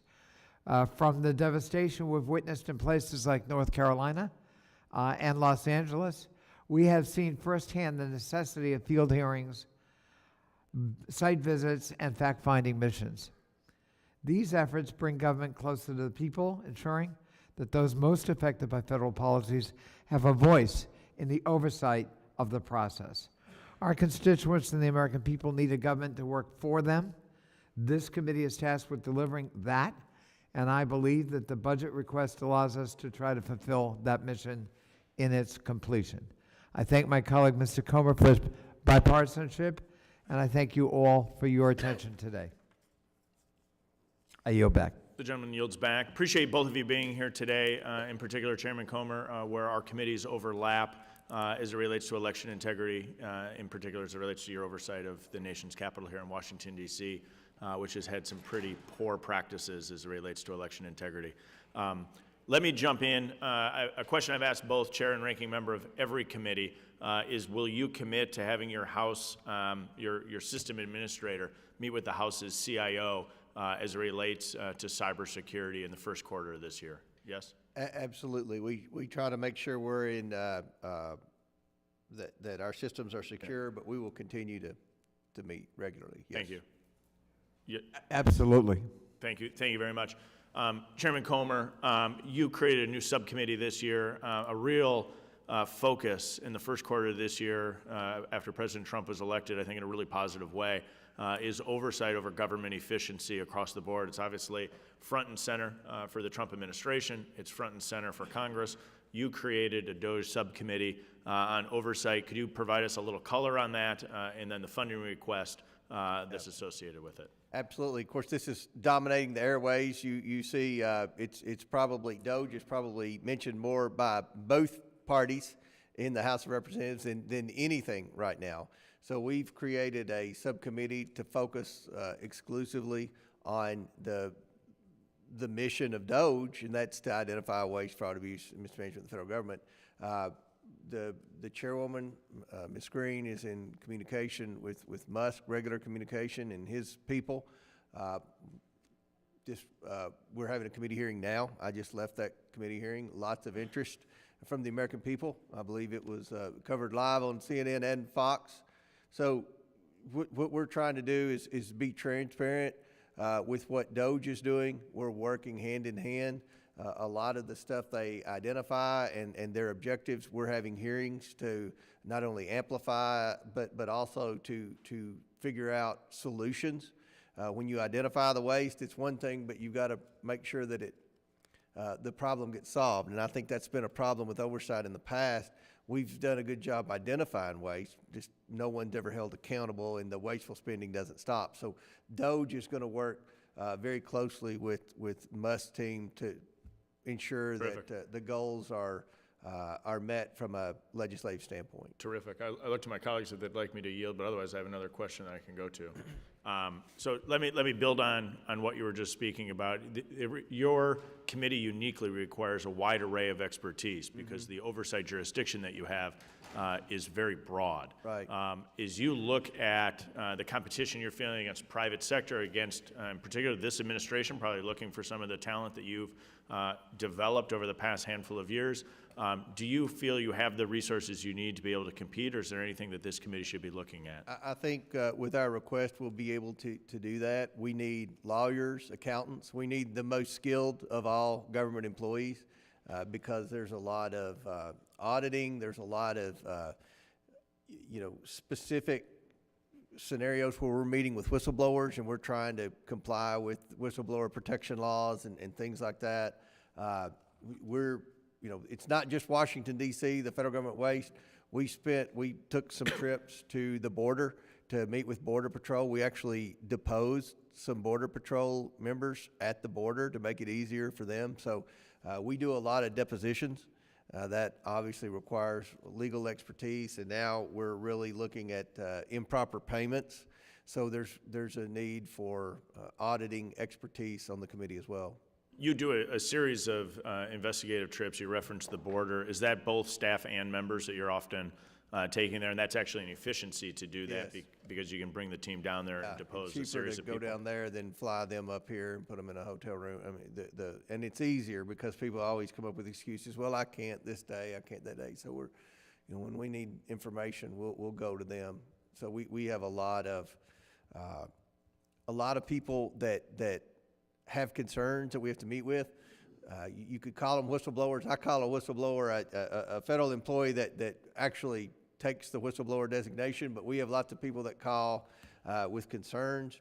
Some of these concerns pan out, some of them don't, and it just takes a lot of staff time, a lot of staff expertise to be able to navigate all the complaints and expressions of concern that we receive from the American people. Well, appreciate you being here. You got a lot of very important work ahead of you this Congress. I'll yield back, and I'll now recognize the ranking member for 5 minutes for purpose of asking questions. Thank you. Thank you, Mr. Chairman, for being here, and Ranking Member Connolly, thank you for being here as well. And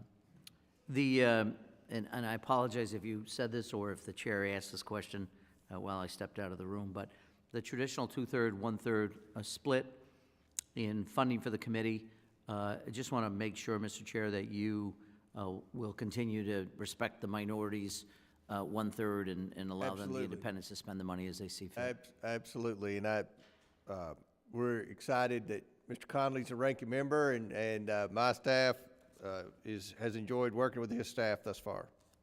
Great, thank you.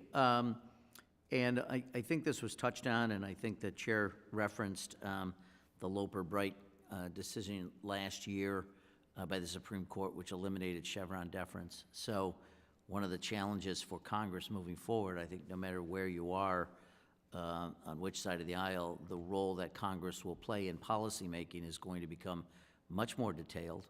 Mm-hmm. The requirements are going to put much greater pressure on congressional committees in the House and Senate to be far more specific than we have been, which is going to put a greater burden on your committee because it'll also mean more oversight of the things that Congress has authorized. So given that, I'd like to hear from both of you as to whether or not you feel you have the resources to carry out those Article I responsibilities, particularly in light of the removal of Chevron deference. You or me? Go ahead. Well, the question is, do we have the resources? Obviously, on our side of the aisle, we would prefer the resources Mr. Comer has. But I think we have approached the budget in a professional way and a bipartisan way. And on the Democratic side of the aisle, we do feel there's been a fair distribution of resources, and we can meet the task with the resources we have. And I agree with Mr. Connolly. The staff spent a lot of time preparing the budget, and I think we can live with that. And we commit to working with the minority on what their percentage is supposed to be. Thank you, both for that. And I will just reiterate something I've said at a number of different committees that come in front of us. I mean, given what's happening now with the new administration, again, without regard to how you feel about the actions in terms of substantively, the process is chaotic, and the need to do executive order instead of legislation when you control both houses of Congress seems to me is wildly wrong, misdirected. Most of these things, including empowering DOJ and doing the other things that the administration apparently wants to do, should be done legislatively instead of in a regulatory way or by fiat or executive order. So I hope, and this is just my personal view, just hope that you will use the dollars that are being appropriated to you in a way that allows you to continue to carry that mission out, because much of this is precedent setting. And setting precedent means that not only is Congress's role vis-a-vis this administration, but Congress's role vis-a-vis any administration in the future. And many of us, will likely continue to serve in Congress beyond this administration. We would do well to be mindful of those responsibilities and the fact that the founders set out legislative responsibilities and the power of the purse with the Congress. That's, we talked about President Washington in the earlier panel. But we still hold true that that's the way that the founders and the public should want this to be done. So I know you have grave responsibilities in that regard, and I just, you mentioned that as we're looking at budgets. The final thing I just want to say is, as you're doing hearings, particularly field hearings, one of the things that the chair and I deeply are concerned about is the welfare of members and staff as we travel from a security perspective. So if you have any comments on how this has been dealt with in the past, I'd love to hear them. If not, simply an invitation for you and your staff to make sure that we're coordinating with the U.S. Capitol Police, with the Sergeant at Arms, and with local law enforcement, wherever you go. We want to make sure that members and staff remain safe, particularly in an increased threat environment. Absolutely, and I think you would see with the makeup of the committee roster on both sides, we have a lot of members on both sides that are high profile, that receive a lot of death threats. So we take security very seriously when we do the field hearings. Great.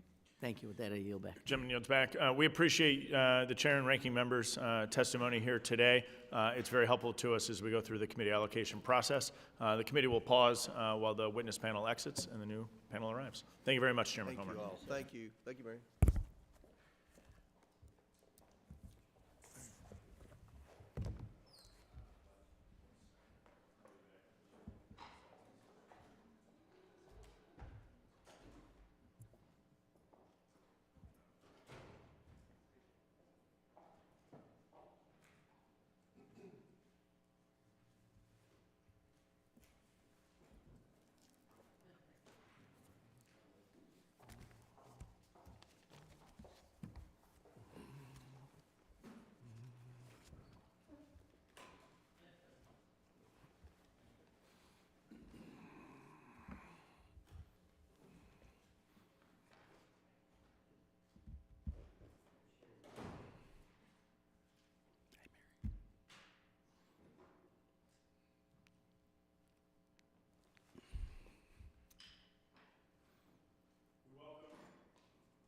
Mike. We welcome our next panel, the Committee on Agriculture, Chairman Bost, Ranking Member Lincoln, Takano, sorry, as I look at my notes. Great to have you both with us here today. We've been having a robust conversation about the committee funding allocation process. Your testimony will be helpful in that. We'll give each of you 5 minutes for the purpose of offering an opening statement. We'll take 5 minutes on each side between the majority and minority to ask questions, yielding between our colleagues. Did I not say the Committee on Veterans Affairs? Well, you said the Committee on Agriculture, but that's okay. okay. As I look at you and I see you from Illinois, Mr. Bost, I jump immediately to the cornfields south of the state of Wisconsin. I apologize as I came zipping in the room. I should have taken a moment to pause and reflect. But important work on the Committee of Veterans Affairs, and I'll yield to you, Mr. Bost, for 5 minutes to share your proposal. Thank you. Mic's on, okay.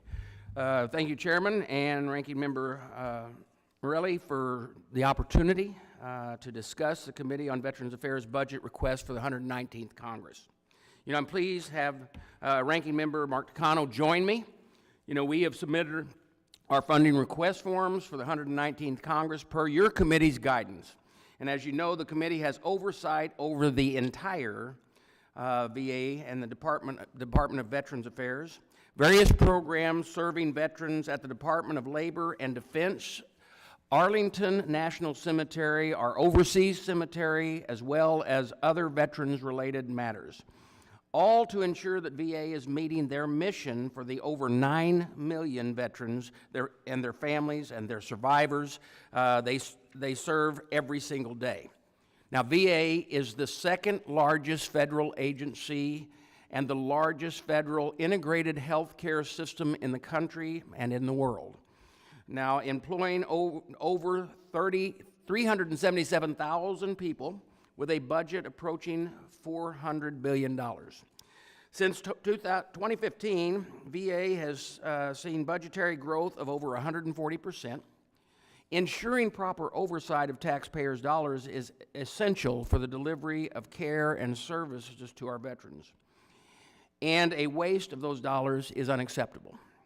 We owe it to our veterans and taxpayers to ensure VA is making marked progress regarding veterans' access to health care, wait times in hospitals and clinics, proper use of the Mission Act, the backlog of disability claims, the implementation of the electronic health record, and more recently, the implementation of the Dole Act, as well as the PACT Act that is also out there we're trying to implement. Before I speak about our request for the 119th Congress, I want to say a thank you to the members of the committee.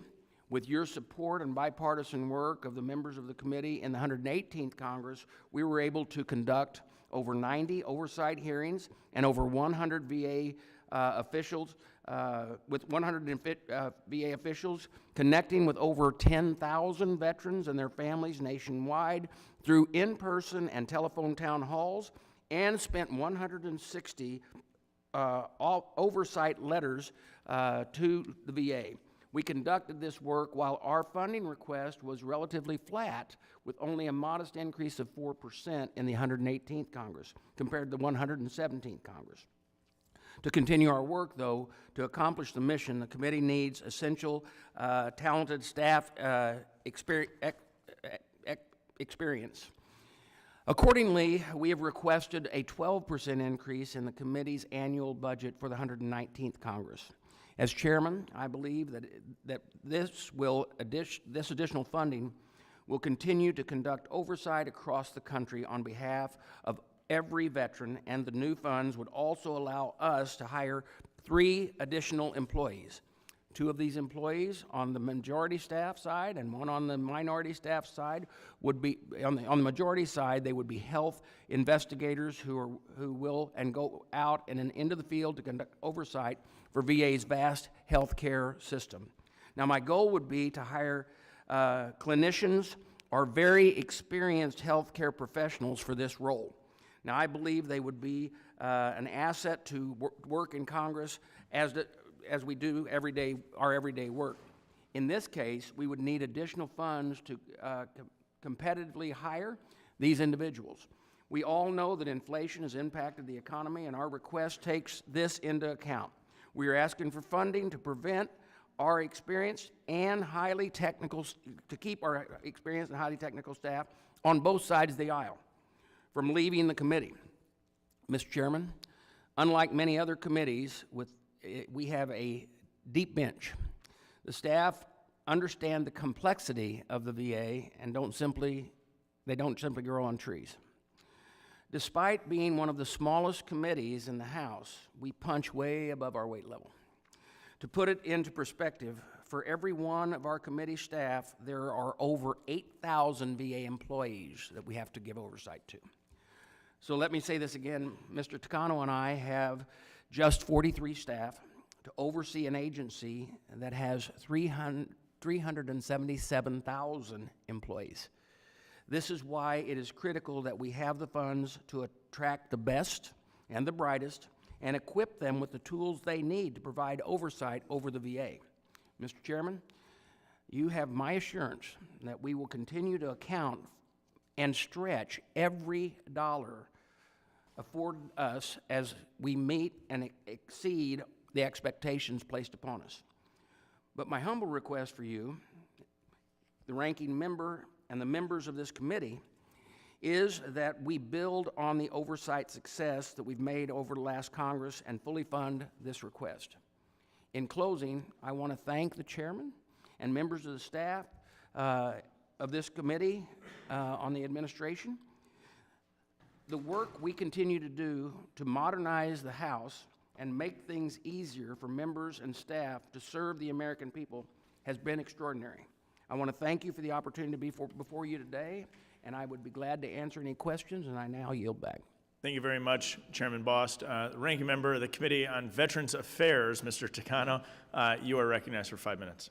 Thanks, Chairman Stile, Ranking Member Morelli, and members of the committee. Thank you for the opportunity to join Chairman Bost in presenting the budget request for the House Committee on Veterans Affairs in the 119th Congress.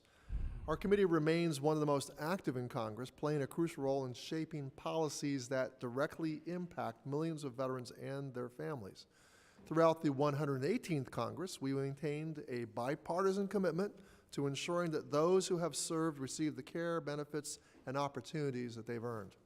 We advanced significant legislation, conducted rigorous oversight, and worked collaboratively to address key challenges facing veterans today. We continue to oversee the implementation of the PACT Act, ensuring that toxic exposed veterans receive long overdue benefits and health care. Additionally, we have made critical progress in addressing veteran suicide, homelessness, and economic well-being while working to improve access to benefits for historically underserved veteran populations. But despite these successes, there's still much work to be done. The Department of Veterans Affairs is the second largest federal agency, and it has experienced extraordinary growth with its budget increasing over 140% in the past decade, and its workforce surpassing 377,000 employees. And meanwhile, the staffing and resources for our committee have largely remained stagnant, the same. Without proper resources, our ability to conduct oversight and ensure veterans receive the care and benefits they deserve is compromised. We must have the necessary funding to keep pace with the increasing complexity and size of VA. That is why we are requesting a 12% increase in our budget for the 119th Congress. This increase is essential for several reasons, and I will outline 3 of them. First, staff retention and competitive compensation. As the chairman mentioned, the committee's work requires highly skilled professionals with expertise in VA healthcare, benefits, and administration. These staff members are often recruited by private sector organizations that can offer significantly higher salaries. We must ensure that our budget allows us to attract, retain, and fairly compensate the experts we need to provide effective oversight of VA, which administers the nation's largest integrated healthcare system. With the increasing cost of living, inflation, and maintaining a robust and knowledgeable team, it is critical to our ability to oversee the nation's largest integrated healthcare system and the expansive benefits programs VA administers. The minority will use its added funds for annual salary step increases, filling an unfunded slot from the last Congress, and hiring an additional staffer if the Speaker's office approves the extra billets requested by the chairman. Second, we need to have robust oversight of VA. During the 118th Congress, the committee held over 90 oversight hearings with more than 100 VA officials, connected with over 10,000 veterans and their families through town halls, and sent 160 oversight letters to VA. With an increased budget, we can strengthen our ability to hold VA accountable, ensuring that taxpayer dollars are spent effectively and veterans receive the care they deserve. Third, field oversight travel. The VA operates over 12,000 sites of care across the United States, its territories, and the Philippines. To conduct proper oversight, our staff and members must travel to VA facilities to assess operations firsthand. This funding request will allow us to support travel necessary to examine VA healthcare delivery, benefits processing, and infrastructure investments. As in previous Congresses, the committee's funding will be allocated 2/3 to the majority and 1/3 to the minority. The remaining funds are shared for travel, equipment, and other necessary expenses. Historically, our committee has operated with a spirit of mutual respect in budgeting decisions, ensuring that both majority and minority staff have the resources needed to fulfill their responsibilities. And we do anticipate maintaining that approach and attitude in the 119th Congress. Congress's funding decisions should reflect our values, and adequately funding our committee is a direct investment in those who have served our country. So our mandate is clear: to conduct rigorous oversight of the VA and ensure that veterans receive the benefits and services they've earned. To meet this responsibility, we must have the resources to recruit and retain expert staff, conduct thorough oversight, and engage directly with the veteran community. I do appreciate your consideration of our funding request and look forward to your support in ensuring that we have the resources necessary to fulfill our mission, and I welcome any questions you may have. Thank you very much, Ranking Member Takano. I'll recognize myself for 5 minutes to ask questions. Your committee has a great history of a lot of nonpartisan work, making sure our veterans receive the benefits they earned while serving our country in uniform. You referenced, Chairman Boss, The scale and size of the VA, 377,000 people, a $400 billion budget, and it's all about making sure our veterans are receiving the benefits. It's not only the input, what we spend, it's the output, what are they getting? And that's where your oversight role is absolutely essential. When we look at your increase in staff, 2 healthcare investigators, maybe 2 on the majority, 1 on the minority, it sounds like. Could you put a little color on that? Is that sufficient in understanding the scale of the VA and the importance of making Well, sure if we that could they're figure out a way to do it in this climate where we're trying to spend money as wisely as we can, but we could use about 4 times that many staff. But I'm going to tell you that we're doing a job over what we've done over the last 2 years, and even before that, of oversight has been appropriate. We shift the budget where need be for as far as travel and everything like that to make sure that we go to those sites where we get word from whistleblowers that something isn't going right, or in our investigation team as far as the auditor generals and everything like that, then we can respond. This is a level of staff that we think is sensible to ask for. We will continue to bat way above our weight, like I said, and because by having that quality staff and being able to make that investment, yes, I think we can do it with what we're asking for. I'm looking at my colleagues if they'd like me to yield, otherwise I'll jump to my next question. One question I've asked every chair and ranking member out of the gates, I'll make it my second question for you though, is will you commit to having your systems administrator meet with the House's Chief Information Officer in the first quarter of this year to discuss cybersecurity? Yes? You bet you, yes. Absolutely. I appreciate that. Let me dive in a little bit on the travel side of the budget. Okay. You noticed that the additional staff slots would be for people to be in the field. Could you just walk through the impact on your budget of making sure that your investigators are in the field at VA locations around the country? Well, last year, we didn't ask for an increase in it when we went over a little last year, but we were able to do that with the staffing funds that we had, and we're able to shift that. The same thing is that's why we haven't asked for that. We can't predict. We would love to be able to say, hey, we know that LA is going to have a problem and we're going to have to be there this many days. Or something as big as the fact, hey, Guam has a problem. Now that you're talking a lot of travel. I'd like to be able to predict that. We believe, based on our past history of things that have come up, that we're holding with our travel budget, and if it gets to the point like it did last year, we can shift that over. And by definition, you have to be reactive, because if We you have knew a to. problem was coming, you'd prevent Yeah, it from occurring in the oversight, first place. many of our committees that come before you, their main job is to pass laws dealing with that. We have that. But our oversight is some of the most important things we do through the committee. And if you believe there's not a problem somewhere in VA as big as it is, wait 5 minutes, you'll find one.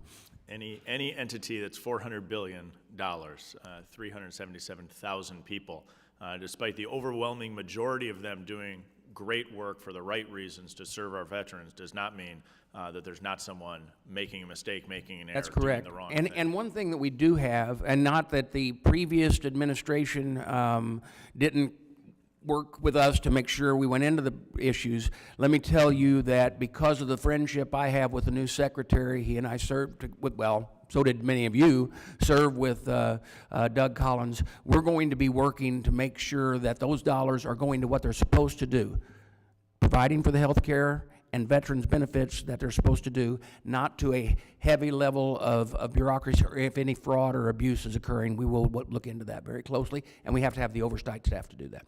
Thank you both for being here, Chairman Boss, Ranking Member Takano. I'll yield back. I'll recognize the Ranking Member Morelli for 5 minutes for asking questions.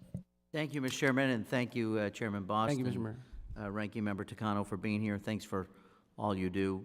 I want to just begin just a quick check. You know, tradition has it in the House that minority has 1/3 of the staff budget.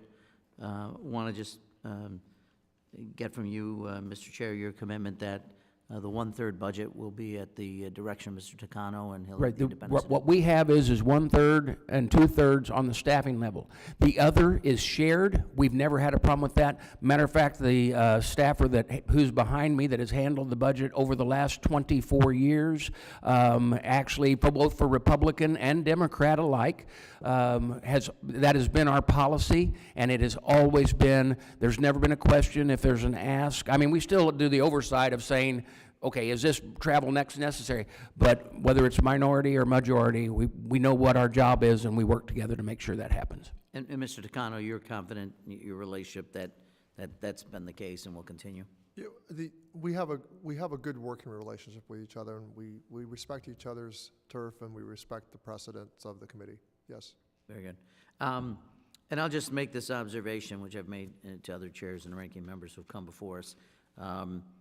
We've made considerable mention in the last 2 days around the Loper-Bright decision, which eliminated Chevron deference, which puts a great deal more pressure, it seems to me, on Congress, both houses, to make sure there's some real specificity in the bills that we pass, not simply giving the right for in this case, the administrator or the VA or other parts of your significant responsibility. So do you feel you have the resources necessary to make sure, as you're doing authorizing legislation, that you can give that specificity and that you have the resources to be able to do that effectively? Let me tell you, I believe we do, and we believe it's our job.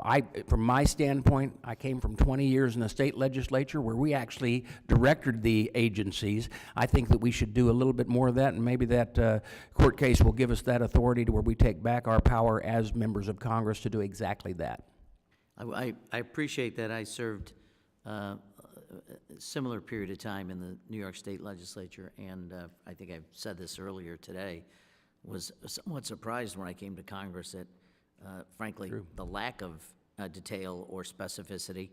And to your point, at the state legislature, we would be much more involved, and I had some rules relative to giving too much power to commissioners just generally when I drafted legislation as a committee chair. So I have been surprised, and perhaps this is a way to, without regard to how you feel about the decision, and I'm sure people have wildly different opinions, but the net result is it requires us now to have the level of specificity which we have lacked for some time. So, and Mr. Takano, do you have a comment on that?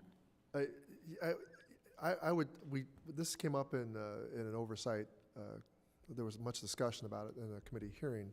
I do believe that the decision does imply that Congress does need to staff up further, and we need to consider that. We need to.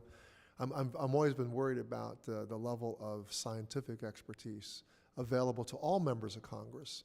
We're all limited to like maybe 3 or 4 LAs, but for us to keep up with crypto, to keep up with AI. AI certainly has applications to VA and how we administer medicine or health policy. I would also say, the chairman and I have shared, I think, we've shared an interest in oversight over the implementation of the electronic medical records, which is a years-long billions of dollars being spent. That requires very, very strong expertise, and that expertise does not come cheaply, and I don't think we even have enough. This is going to be helpful, but to keep a handle on $15 billion, reaching $30 billion of trying to get this record system up, it's going to be difficult. Yeah, one of my responsibilities, just to make an additional comment, and then I'm happy to yield. But I served in the state legislature as chairman of the insurance committee. You have a large, essentially, healthcare system to run, and it does take expertise, and it's a real job that you have. And I'll just make my completely unsolicited advice that I think long-term, our committee, all of us collectively, going to need to invest a great deal more in Congress and resources for Congress to be able to do the job that we've been asked to do effectively. So anyway, thanks for appreciate that. all your time. Thank you, Ranking Member. Gentleman yields back. Chairman Boss, Ranking Member Takano, we appreciate both of you coming before us. Very helpful Thank you for having us, as Jim. we work to finalize the committee budgets. The committee will pause while the witness panel exits. Appreciate you being here.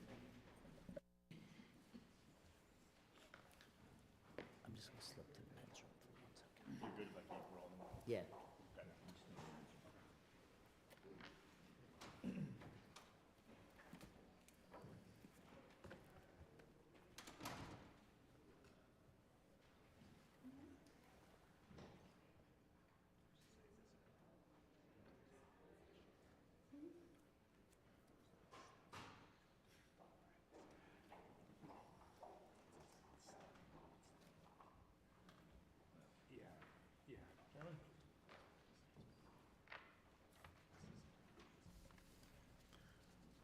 We now welcome our next panel of witnesses. Chairman Guthrie, congratulations on your chairmanship. Ranking Member Pallone, thank you both for joining us today. We've been engaged in a long series of panels of chairman and ranking member that have come before us. It's a real opportunity to make sure that you have the resources you need, that we're being good stewards of taxpayer dollars. There's been a lot of conversation about the end of Chevron deference. When we think about energy and commerce, that has a big impact on the work that you do. We'll give each of you 5 minutes for an opening statement, then we'll take 5 minutes in total, each for the majority and minority, for questions yielding amongst the members. I'll now recognize you, Chairman Guthrie, for 5 minutes. Thank you, Chairman Stile, and thank you, Ranking Member Morelli, for holding this committee funding hearing. Ranking Member Pallone and I are pleased to submit to the House Committee on Energy and Commerce budget request for the 119th Congress. The Committee on Energy and Commerce has expansive jurisdiction, which vests us in the opportunity and responsibility to address issues affecting Americans every day. The committee has already started tackling many of our priorities for the 119th Congress. For example, we have held hearings examining ways to unleash American energy, consider reforms to the Frank R. Lautenberg Chemical Safety Act for the 21st century, your colleague from New Jersey, former colleague from New Jersey, and explore American spectrum management and consider legislation to keep fentanyl out of our communities. And today we're holding a hearing on manufacturing the next generation of American technologies. The American people are counting on us to focus on these issues and many more to deliver results that improve their lives. To further the committee's ambitious legislative agenda, our budget request seeks $32.3 million. Ranking Member Pallone and the minority will receive 37% of the budget. The Energy and Commerce Committee has 54 members, 2 more than last Congress, to help carry out our agenda. Therefore, a significant part of our budget will go to attracting, hiring, and retaining staff with experience and expertise to help these members in their work to pass significant legislation. Our budget requests include keeping 130 staff positions for the committee, consistent with last Congress. The minority will receive an additional slot with 85 slots for the majority and 45 for the minority.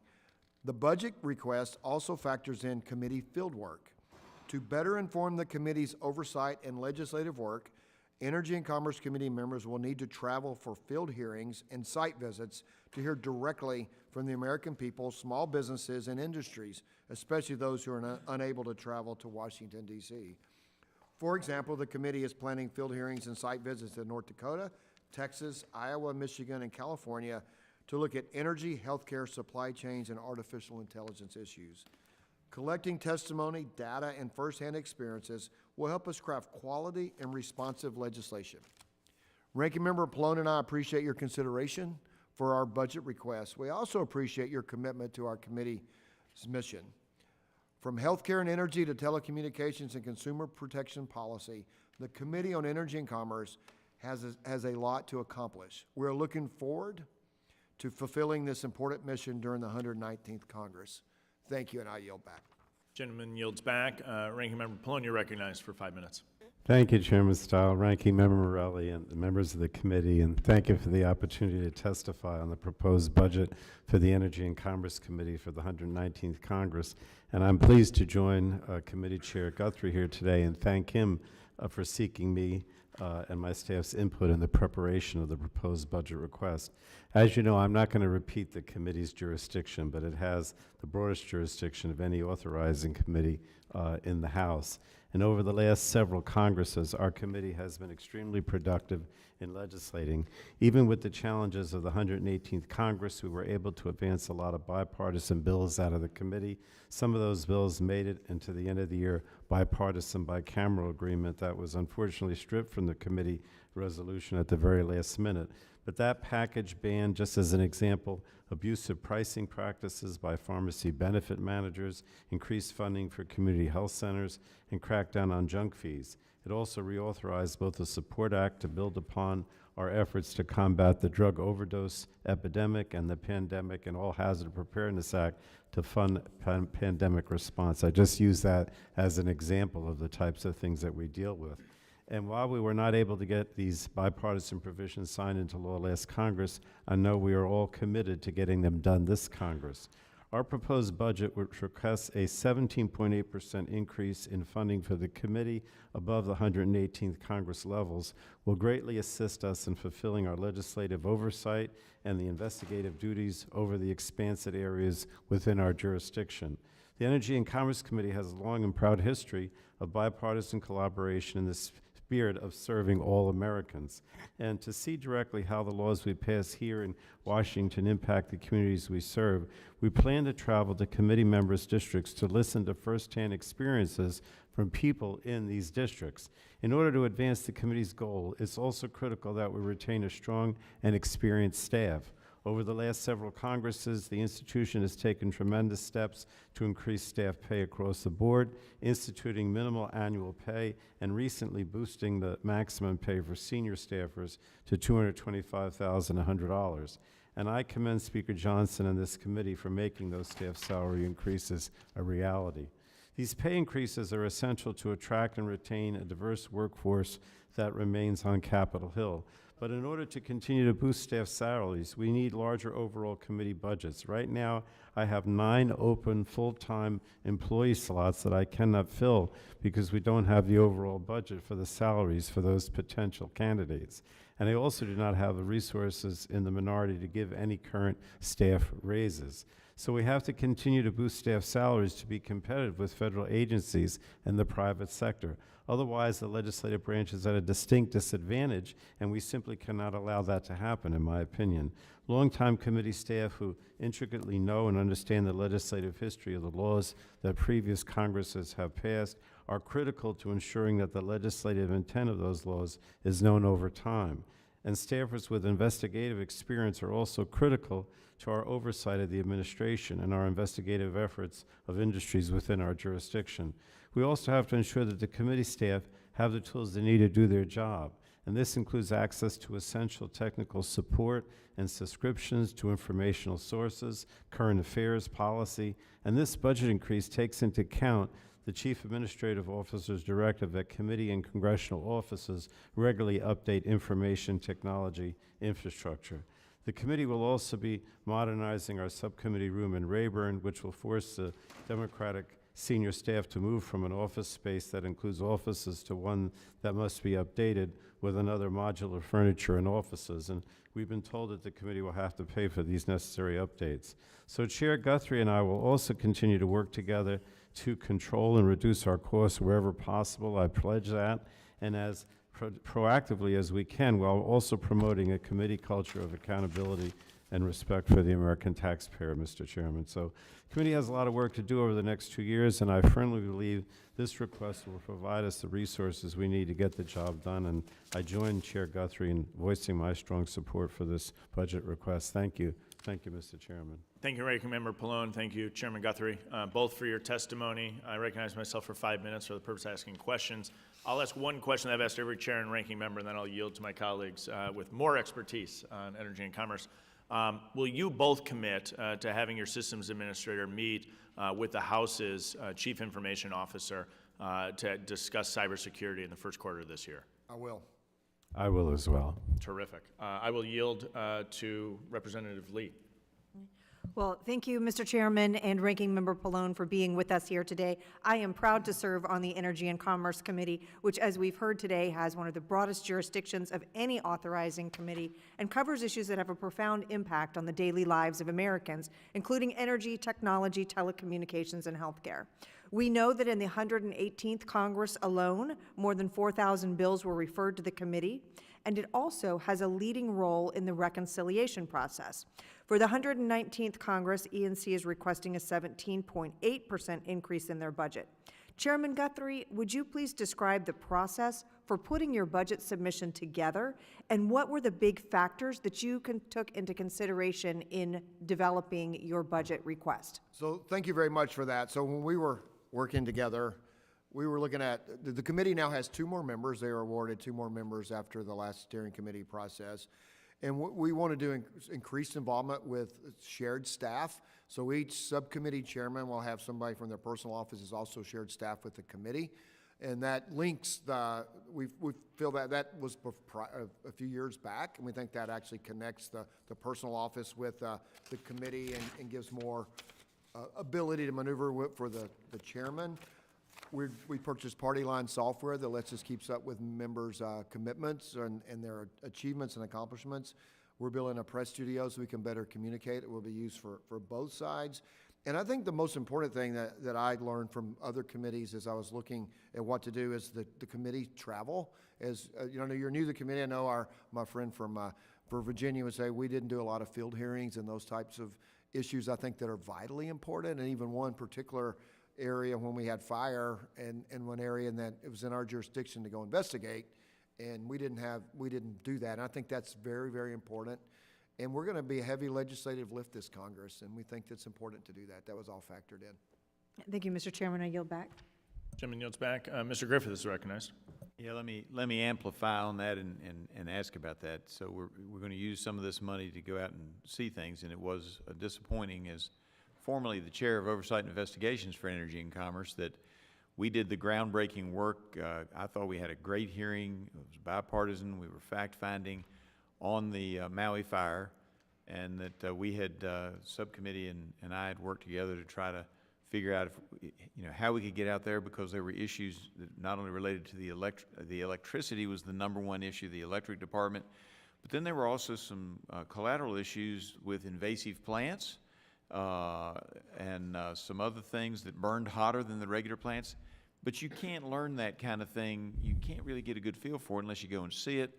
So that because of it was a nicer location, and I didn't want folks to think we were doing some kind of a junket, I said, schedule us something so that we're not there except for the time to do our field hearing and that one day.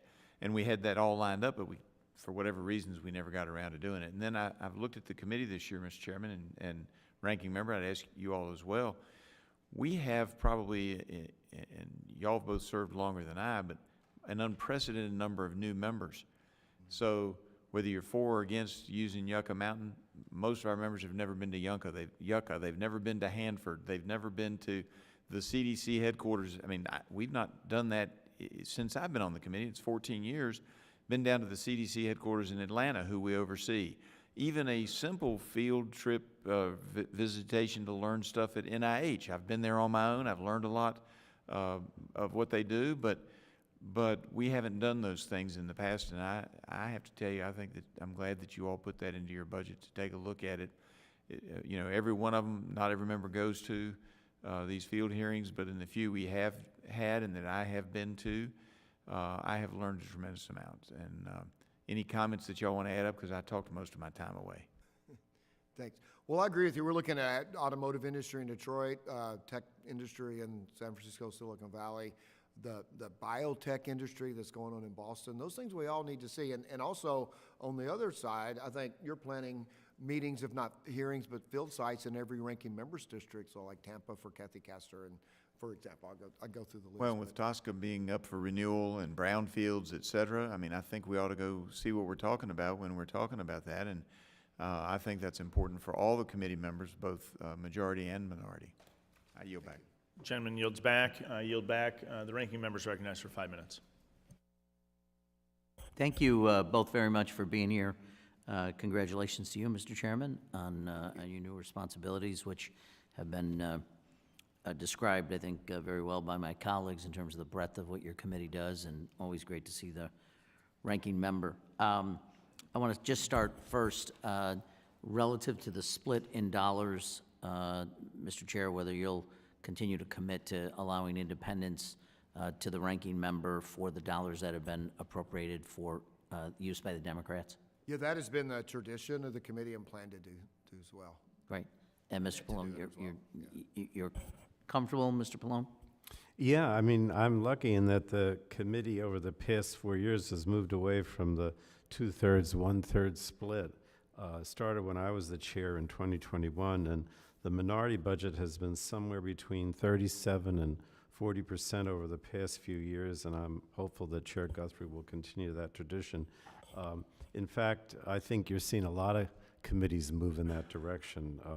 No party has a super majority anymore, and the ratios of the committees are much tighter than 2/3, 1/3, obviously. So I think it's only fair to give more resources to the minority, especially when we know how easily the House can continue to flip in the years to come. Yeah.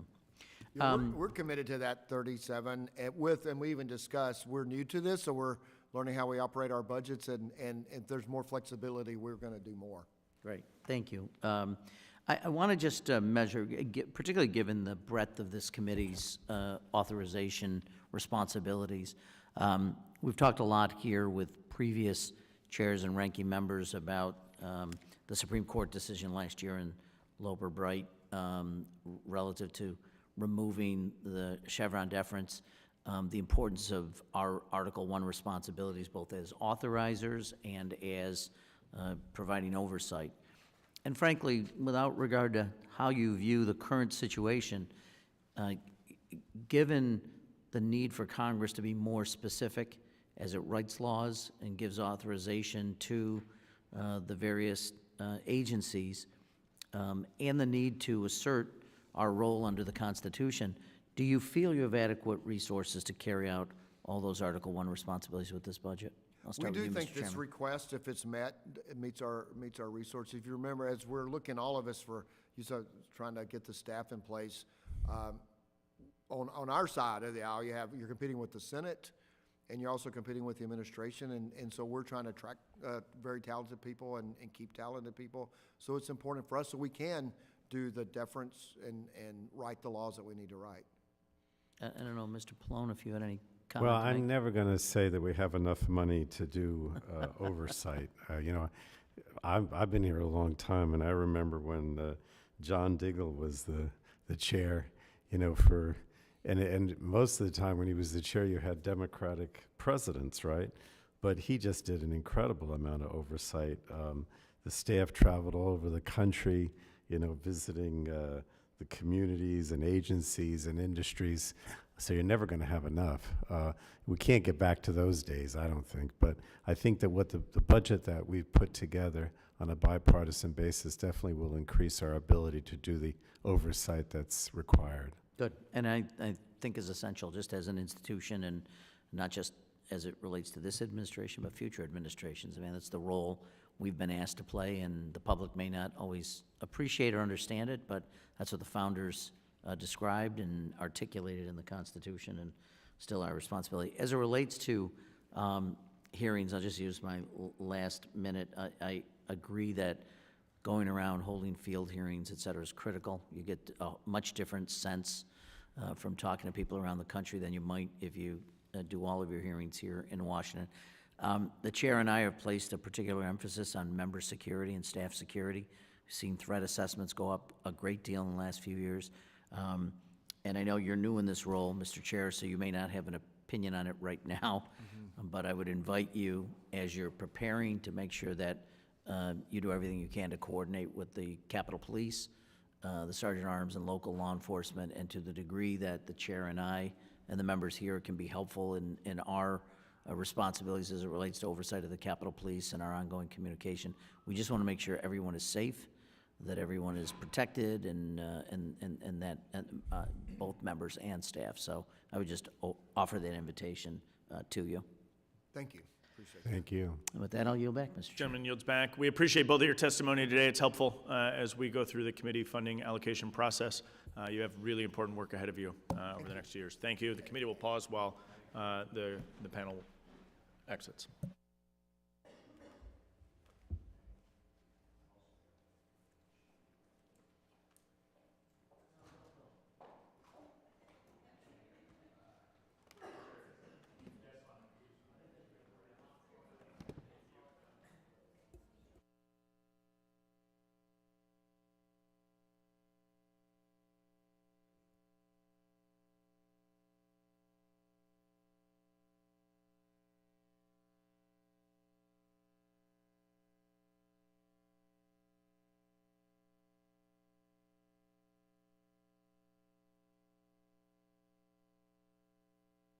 Hey, you guys interesting. Yeah. Yeah. They're all Democrats. I've invited more Democrats than any Republican chairman in history. Oh, was it? I didn't know that. We now welcome our next panel, Chairman Jordan, Ranking Member Raskin to the committee.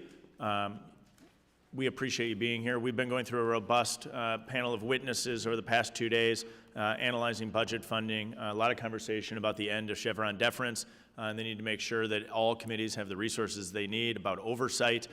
Your testimony will help guide us as we formulate committee budgets. We'll recognize each of you for 5 minutes for an opening statement. We will then have 5 minutes each in total between the majority and minority. Will yield amongst our colleagues for questions. We'll dive right in. Recognize you, Chairman Jordan, for 5 minutes. Thank you, Chairman and Ranking Member, and to members of the committee. I just have a brief statement. We thank you for the invitation to testify today about Judiciary's Committee's budget request for the 119th Congress. The fundamental mission of the Judiciary Committee is to protect the freedoms and liberties of the American people. In fact, we are the one committee uniquely tasked with protecting the Constitution, the Bill of Rights, and the liberties that we enjoy in the greatest country ever. And we greatly appreciate your support in the 118th Congress to ensure that we had the resources and tools to carry out our mission. Last Congress, with your support, we exposed and stopped the Biden administration's censorship of Americans online. In fact, we just came from a hearing where that was the subject, the censorship industrial complex. We tackled the Biden administration's weaponization of the federal law enforcement against American citizens, and we highlighted the problems and passed legislation to address the Biden border crisis. Our work remains unfinished. This Congress, we intend to continue our aggressive legislative and oversight agenda. We also assume additional responsibilities with the new select subcommittee established by the Speaker.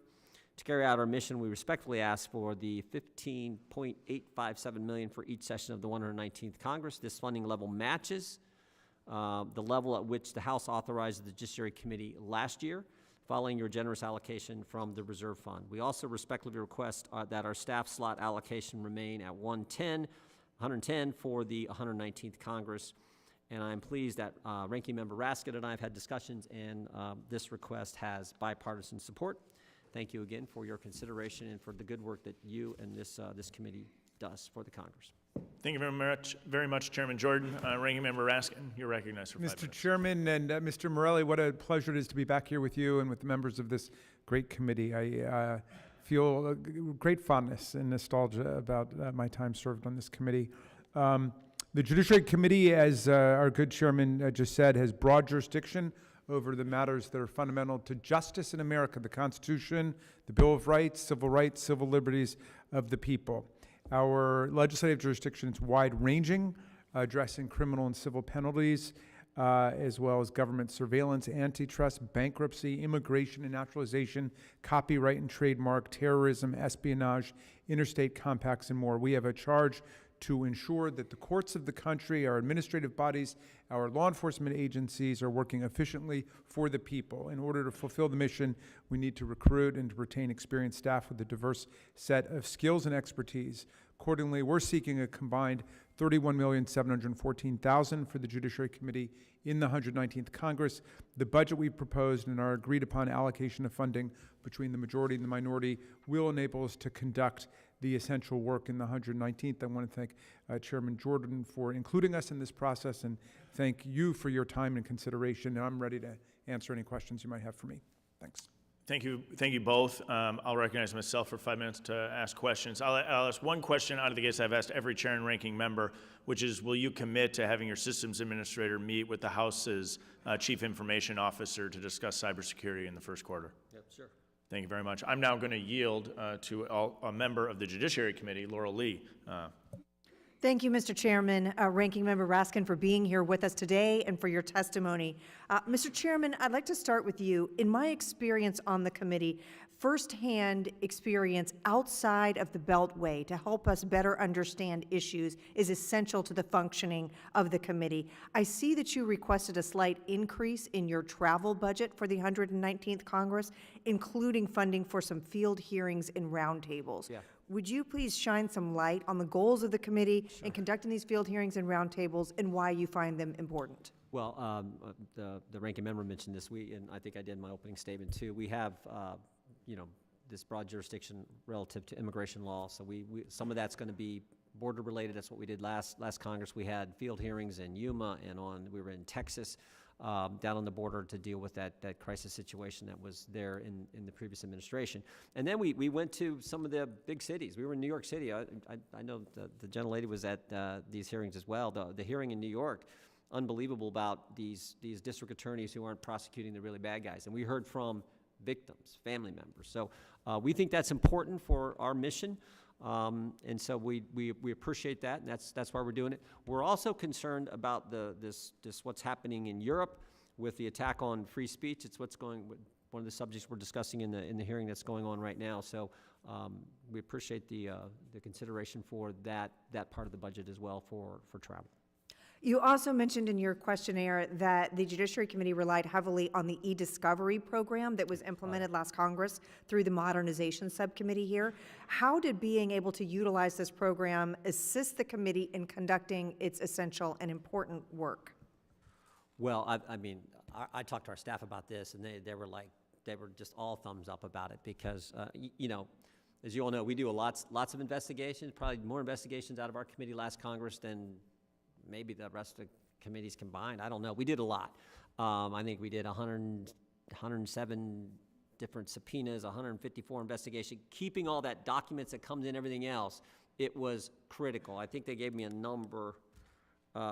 We've received 4.8 million pages of documents, and the system is so helpful to our staff. I don't understand the system, but that's why you have smart staff who do. But they tell me that we should thank all of you and I know I talked to the gentlelady from Oklahoma about this the other day. It's been very, very helpful, and we appreciate that. Well, and speaking of that smart staff, we appreciate all of the excellent work of the Judiciary Committee conducting oversight hearings and investigations, and we understand that this must require highly experienced and skilled staff. You have requested the committee maintain its 2024 level of staff and funding. Could you provide some details on how the funding and staff slots will allow you to pursue your legislative and investigative agenda? Yeah, thank you for that, too. As the gentlelady knows, we have an experienced staff, and we got some good, young, sharp lawyers who've come in and done great work for us as well.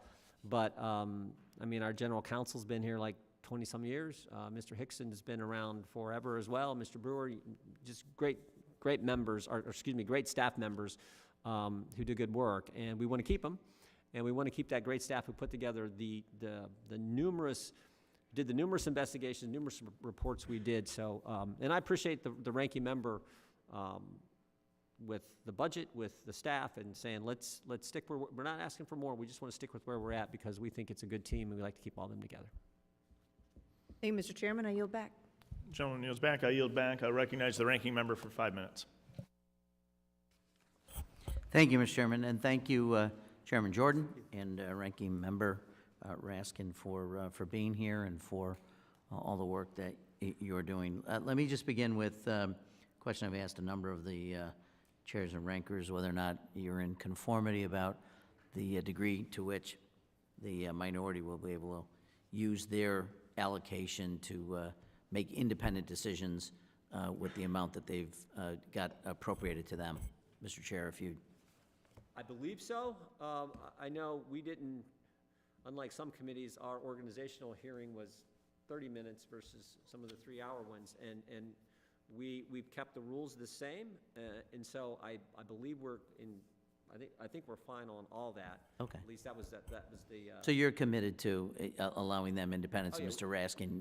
Are you comfortable with the arrangement as it's playing out? Yeah, it's been working out fine. In reality, I was ranking member of the Oversight Committee where we had a 2/3, 1/3 split on the whole budget. I think in Judiciary we do a 2/3, 1/3 split on the payroll, and then we do go to ask them for their indulgence for particular expenditures. But so far they've been very paternalistic and respectful of our needs. So I think it's all right. I mean, if I were starting it from scratch, I'd probably say just do it the Oversight way, but it seems to be working fine.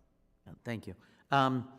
Just a comment. We've talked a lot, and I think the chair made reference to the decision by the Supreme Court last year to do away with Chevron deference, and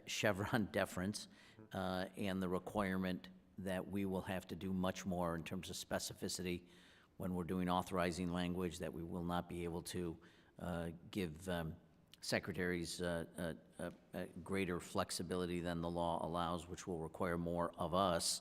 And I think particularly for me, one of the areas that is under your jurisdiction is artificial intelligence and generative AI.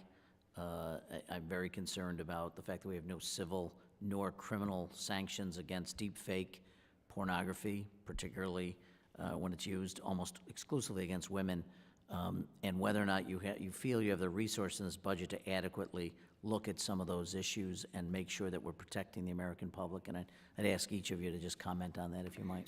Yes, we do, and we have a number of our members who, I mean, we all share that concern, but we have some of our members who brought forward legislation to address people who've been abused, you know, and Ms. Lee has carried some legislation that became law through the committee last Congress on areas related to protecting kids, protecting women, protecting others. So yeah, we certainly have the resources to dig into those areas. Mr. Askin? Yeah, but my sense is that we've got the resources to deal with at least this generation of issues, the things like deep fakes and revenge porn, but I've begun to dabble somewhat in the artificial intelligence literature, and there's a whole new generation of problems and issues coming, and so that would be without prejudice to perhaps our asking for budget adjustments in the future to deal with all these things. Yeah, an emerging concern. Certainly, AI technology is miraculous in what it can do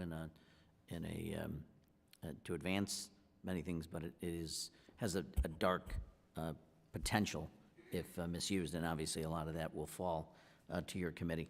One thing I did want to ask, and have asked other members, or at least as much of an invitation as much as asking you for your opinion, but an invitation that as you conduct field hearings, one of the things that we're very concerned about, the chair and I and the members, is the threat against members and the increased threats over the last several years we've seen. We want to make sure that as you're conducting field hearings, you're coordinating with Capitol Police, local law enforcement, Sergeant of Arms. I don't know what your experience has been and whether you want to comment on it, but certainly an invitation to make sure that we're doing everything we can to assist you to make sure members and staff are safe as you travel around the country. We take that very seriously. I mean, you've all maybe had to do the same thing we've had. We've had to put, I don't normally talk about it, but we've had to put all kinds of security at our home back in Ohio. We take that very, very seriously with our members and when we're traveling, and our staff. And we've had protests when we had protests in New York and different things, but the Capitol Police do a great job, and we work very closely with them. And I'll pledge to definitely work with the ranking member. We want everyone to be safe. Yep, and I would echo the chairman on that. We greatly appreciate the hard work, the devotion, the valor of the Capitol Police and the people in the Sergeant at Arms office. We know that the threat level has gone up. I've had to get peace orders in court, which is a tremendous investment of time, unfortunately, to go and do that. And, you know, I'm glad that we've got this bipartisan consensus that the security of our members is essential, and it's a huge distraction from people's work to have to deal with this. And so we appreciate the investments that you're making in the Capitol Police and the Sergeant of Arms to take care of all of us. Well, dissent is protected by the First Amendment. Violence is not, so I appreciate that, and please continue to inform us of your needs there. And with that, I'll yield back. Gentleman yields back. We appreciate both your testimony. Very helpful as we compile the committee budgets. The committee will stand in pause while the witness panel exits. Thank you both. Thank you, Chairman.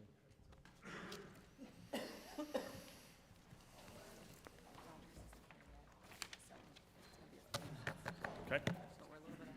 One to go. Home stretch.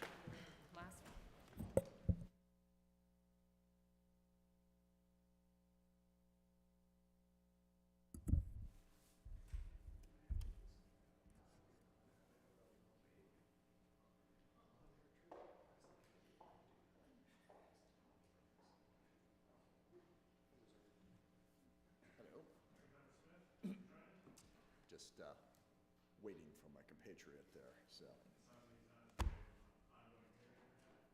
Yeah, we both left, the hearing is going on, so I will just sit here awkwardly while we wait.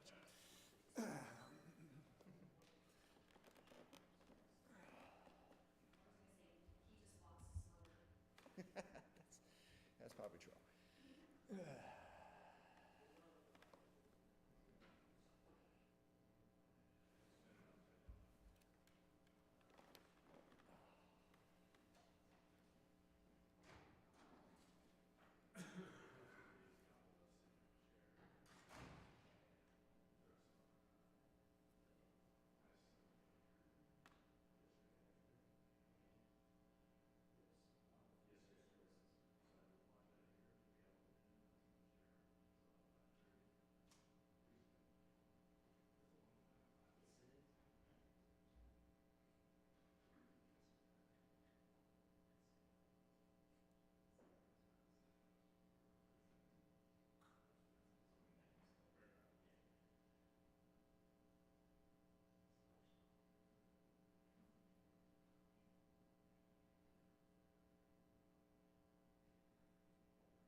Arrived up early. So.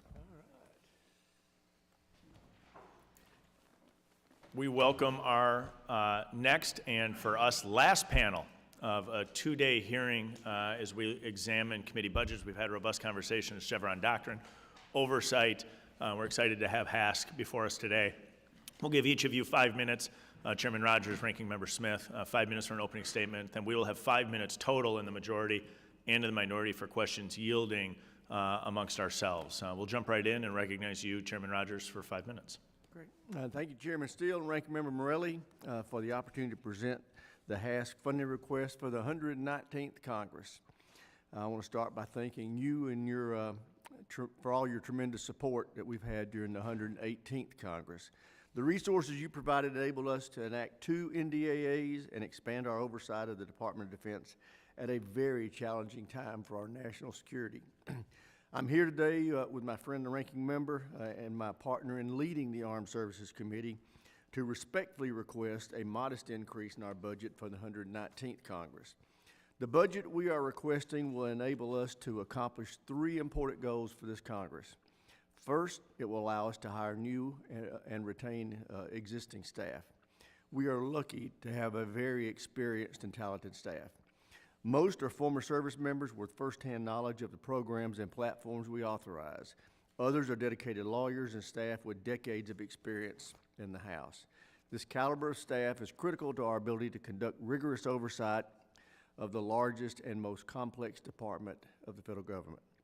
But keeping and recruiting staff with talent is getting more and more difficult. We often lose good staff to the private sector. Being able to pay staff what they are worth is important to us.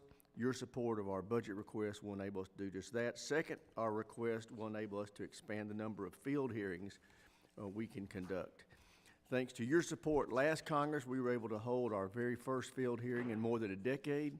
It was a huge success that enabled us to hear unique perspectives that we don't get here in D.C.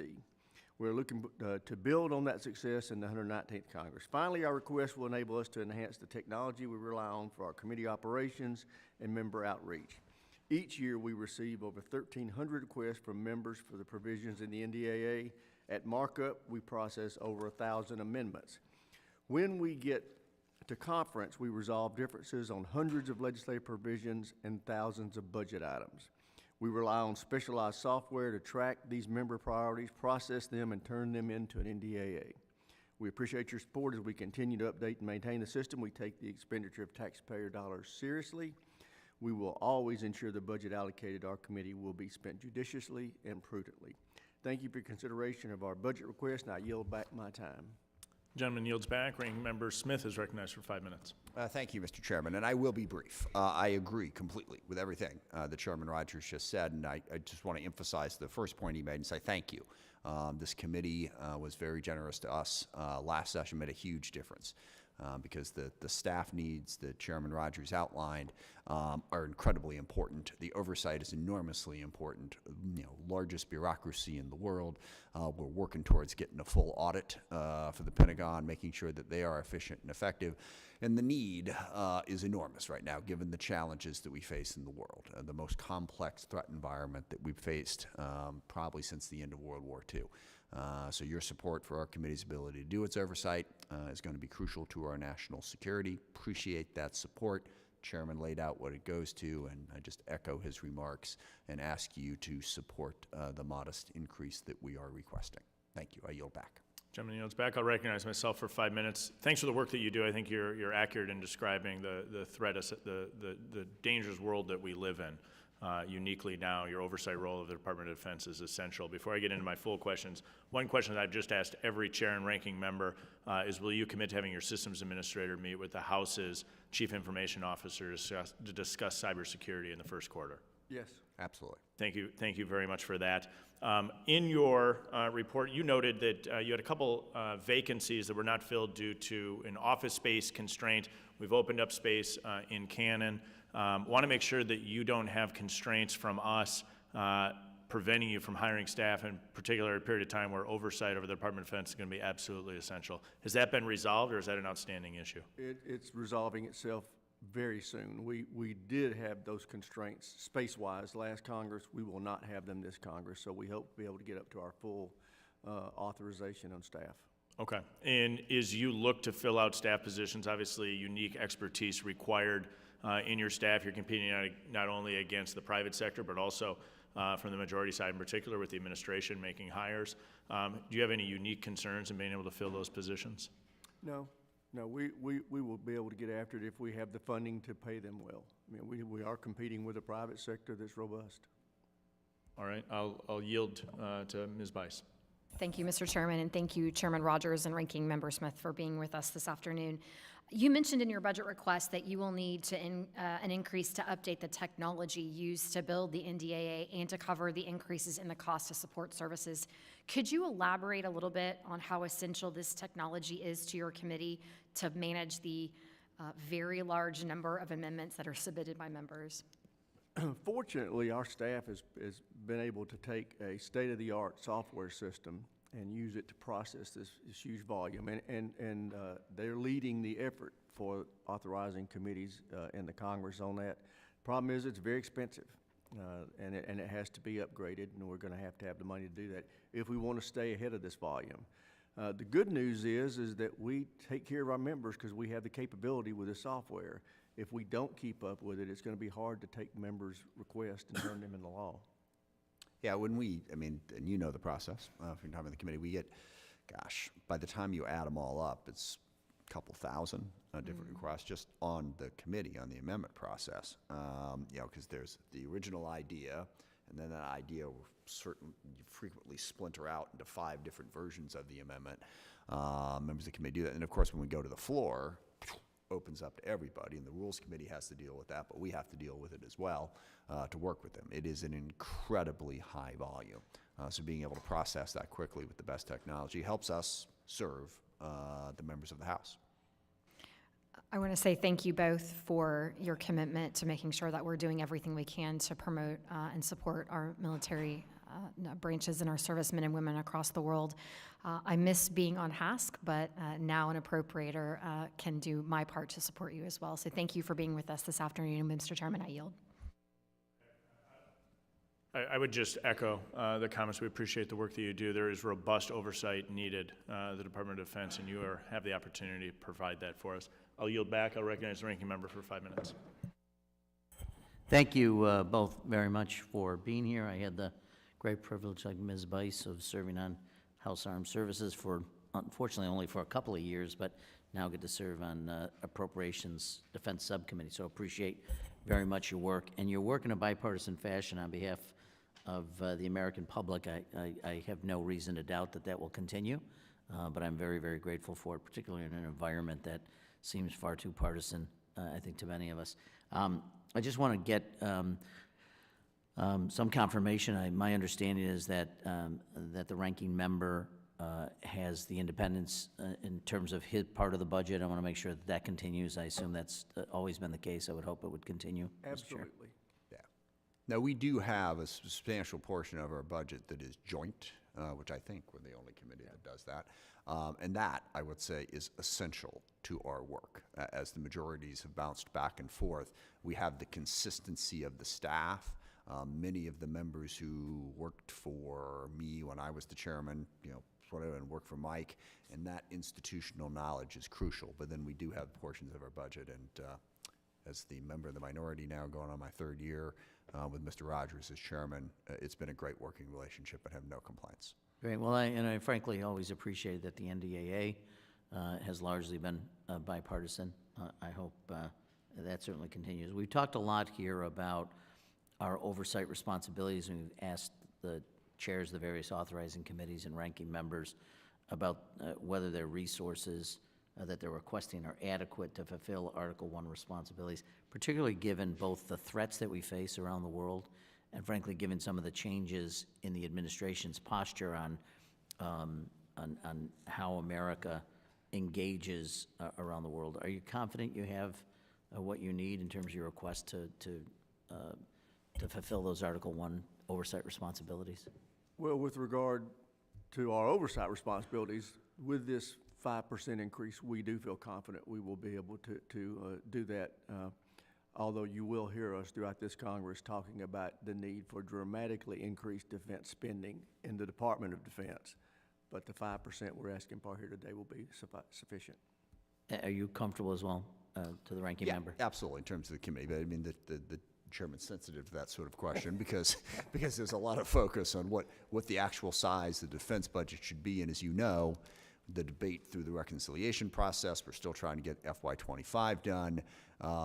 The variables between where it could be are about as wide as I've ever seen here. So Chairman wants to make that point to not lose track of the overarching needs, but that's not your direct problem. That's right. Yeah. That's working on the committees. Last thing I would ask, I know that, I don't know how much you do in terms of field hearings or hearings outside Washington, but just curious if you feel you're receiving the necessary security support from the Capitol Police, Sergeant of Arms, and in coordination with local law enforcement when you venture outside of Washington? Absolutely. Well, I would invite you, before I yield, just the chair and I remain very, very concerned about the threat environment against members and staff. So just invite you to make sure that you keep us informed of any challenges you have or any concerns that you have in that regard. We want to make sure, whether we're at Washington or we're elsewhere, that we have all the resources necessary to protect people and staff when they travel about. So I invite you to share your concerns with us over time. With that, I thank you again both for your leadership and all your service. Gentleman yields back. We thank the chair and ranking member for your testimony today. Very helpful as we work to fulfill our commitment to finalize the budget for the committees of the House. This is the last hearing, so I thank our members as well for their participation over 2 days. Without objection, each member, including our witnesses, will have 5 legislative days to insert additional materials into the record or to revise and extend their remarks if there's no further business. I thank the members for their participation. Without objection, the committee stands adjourned.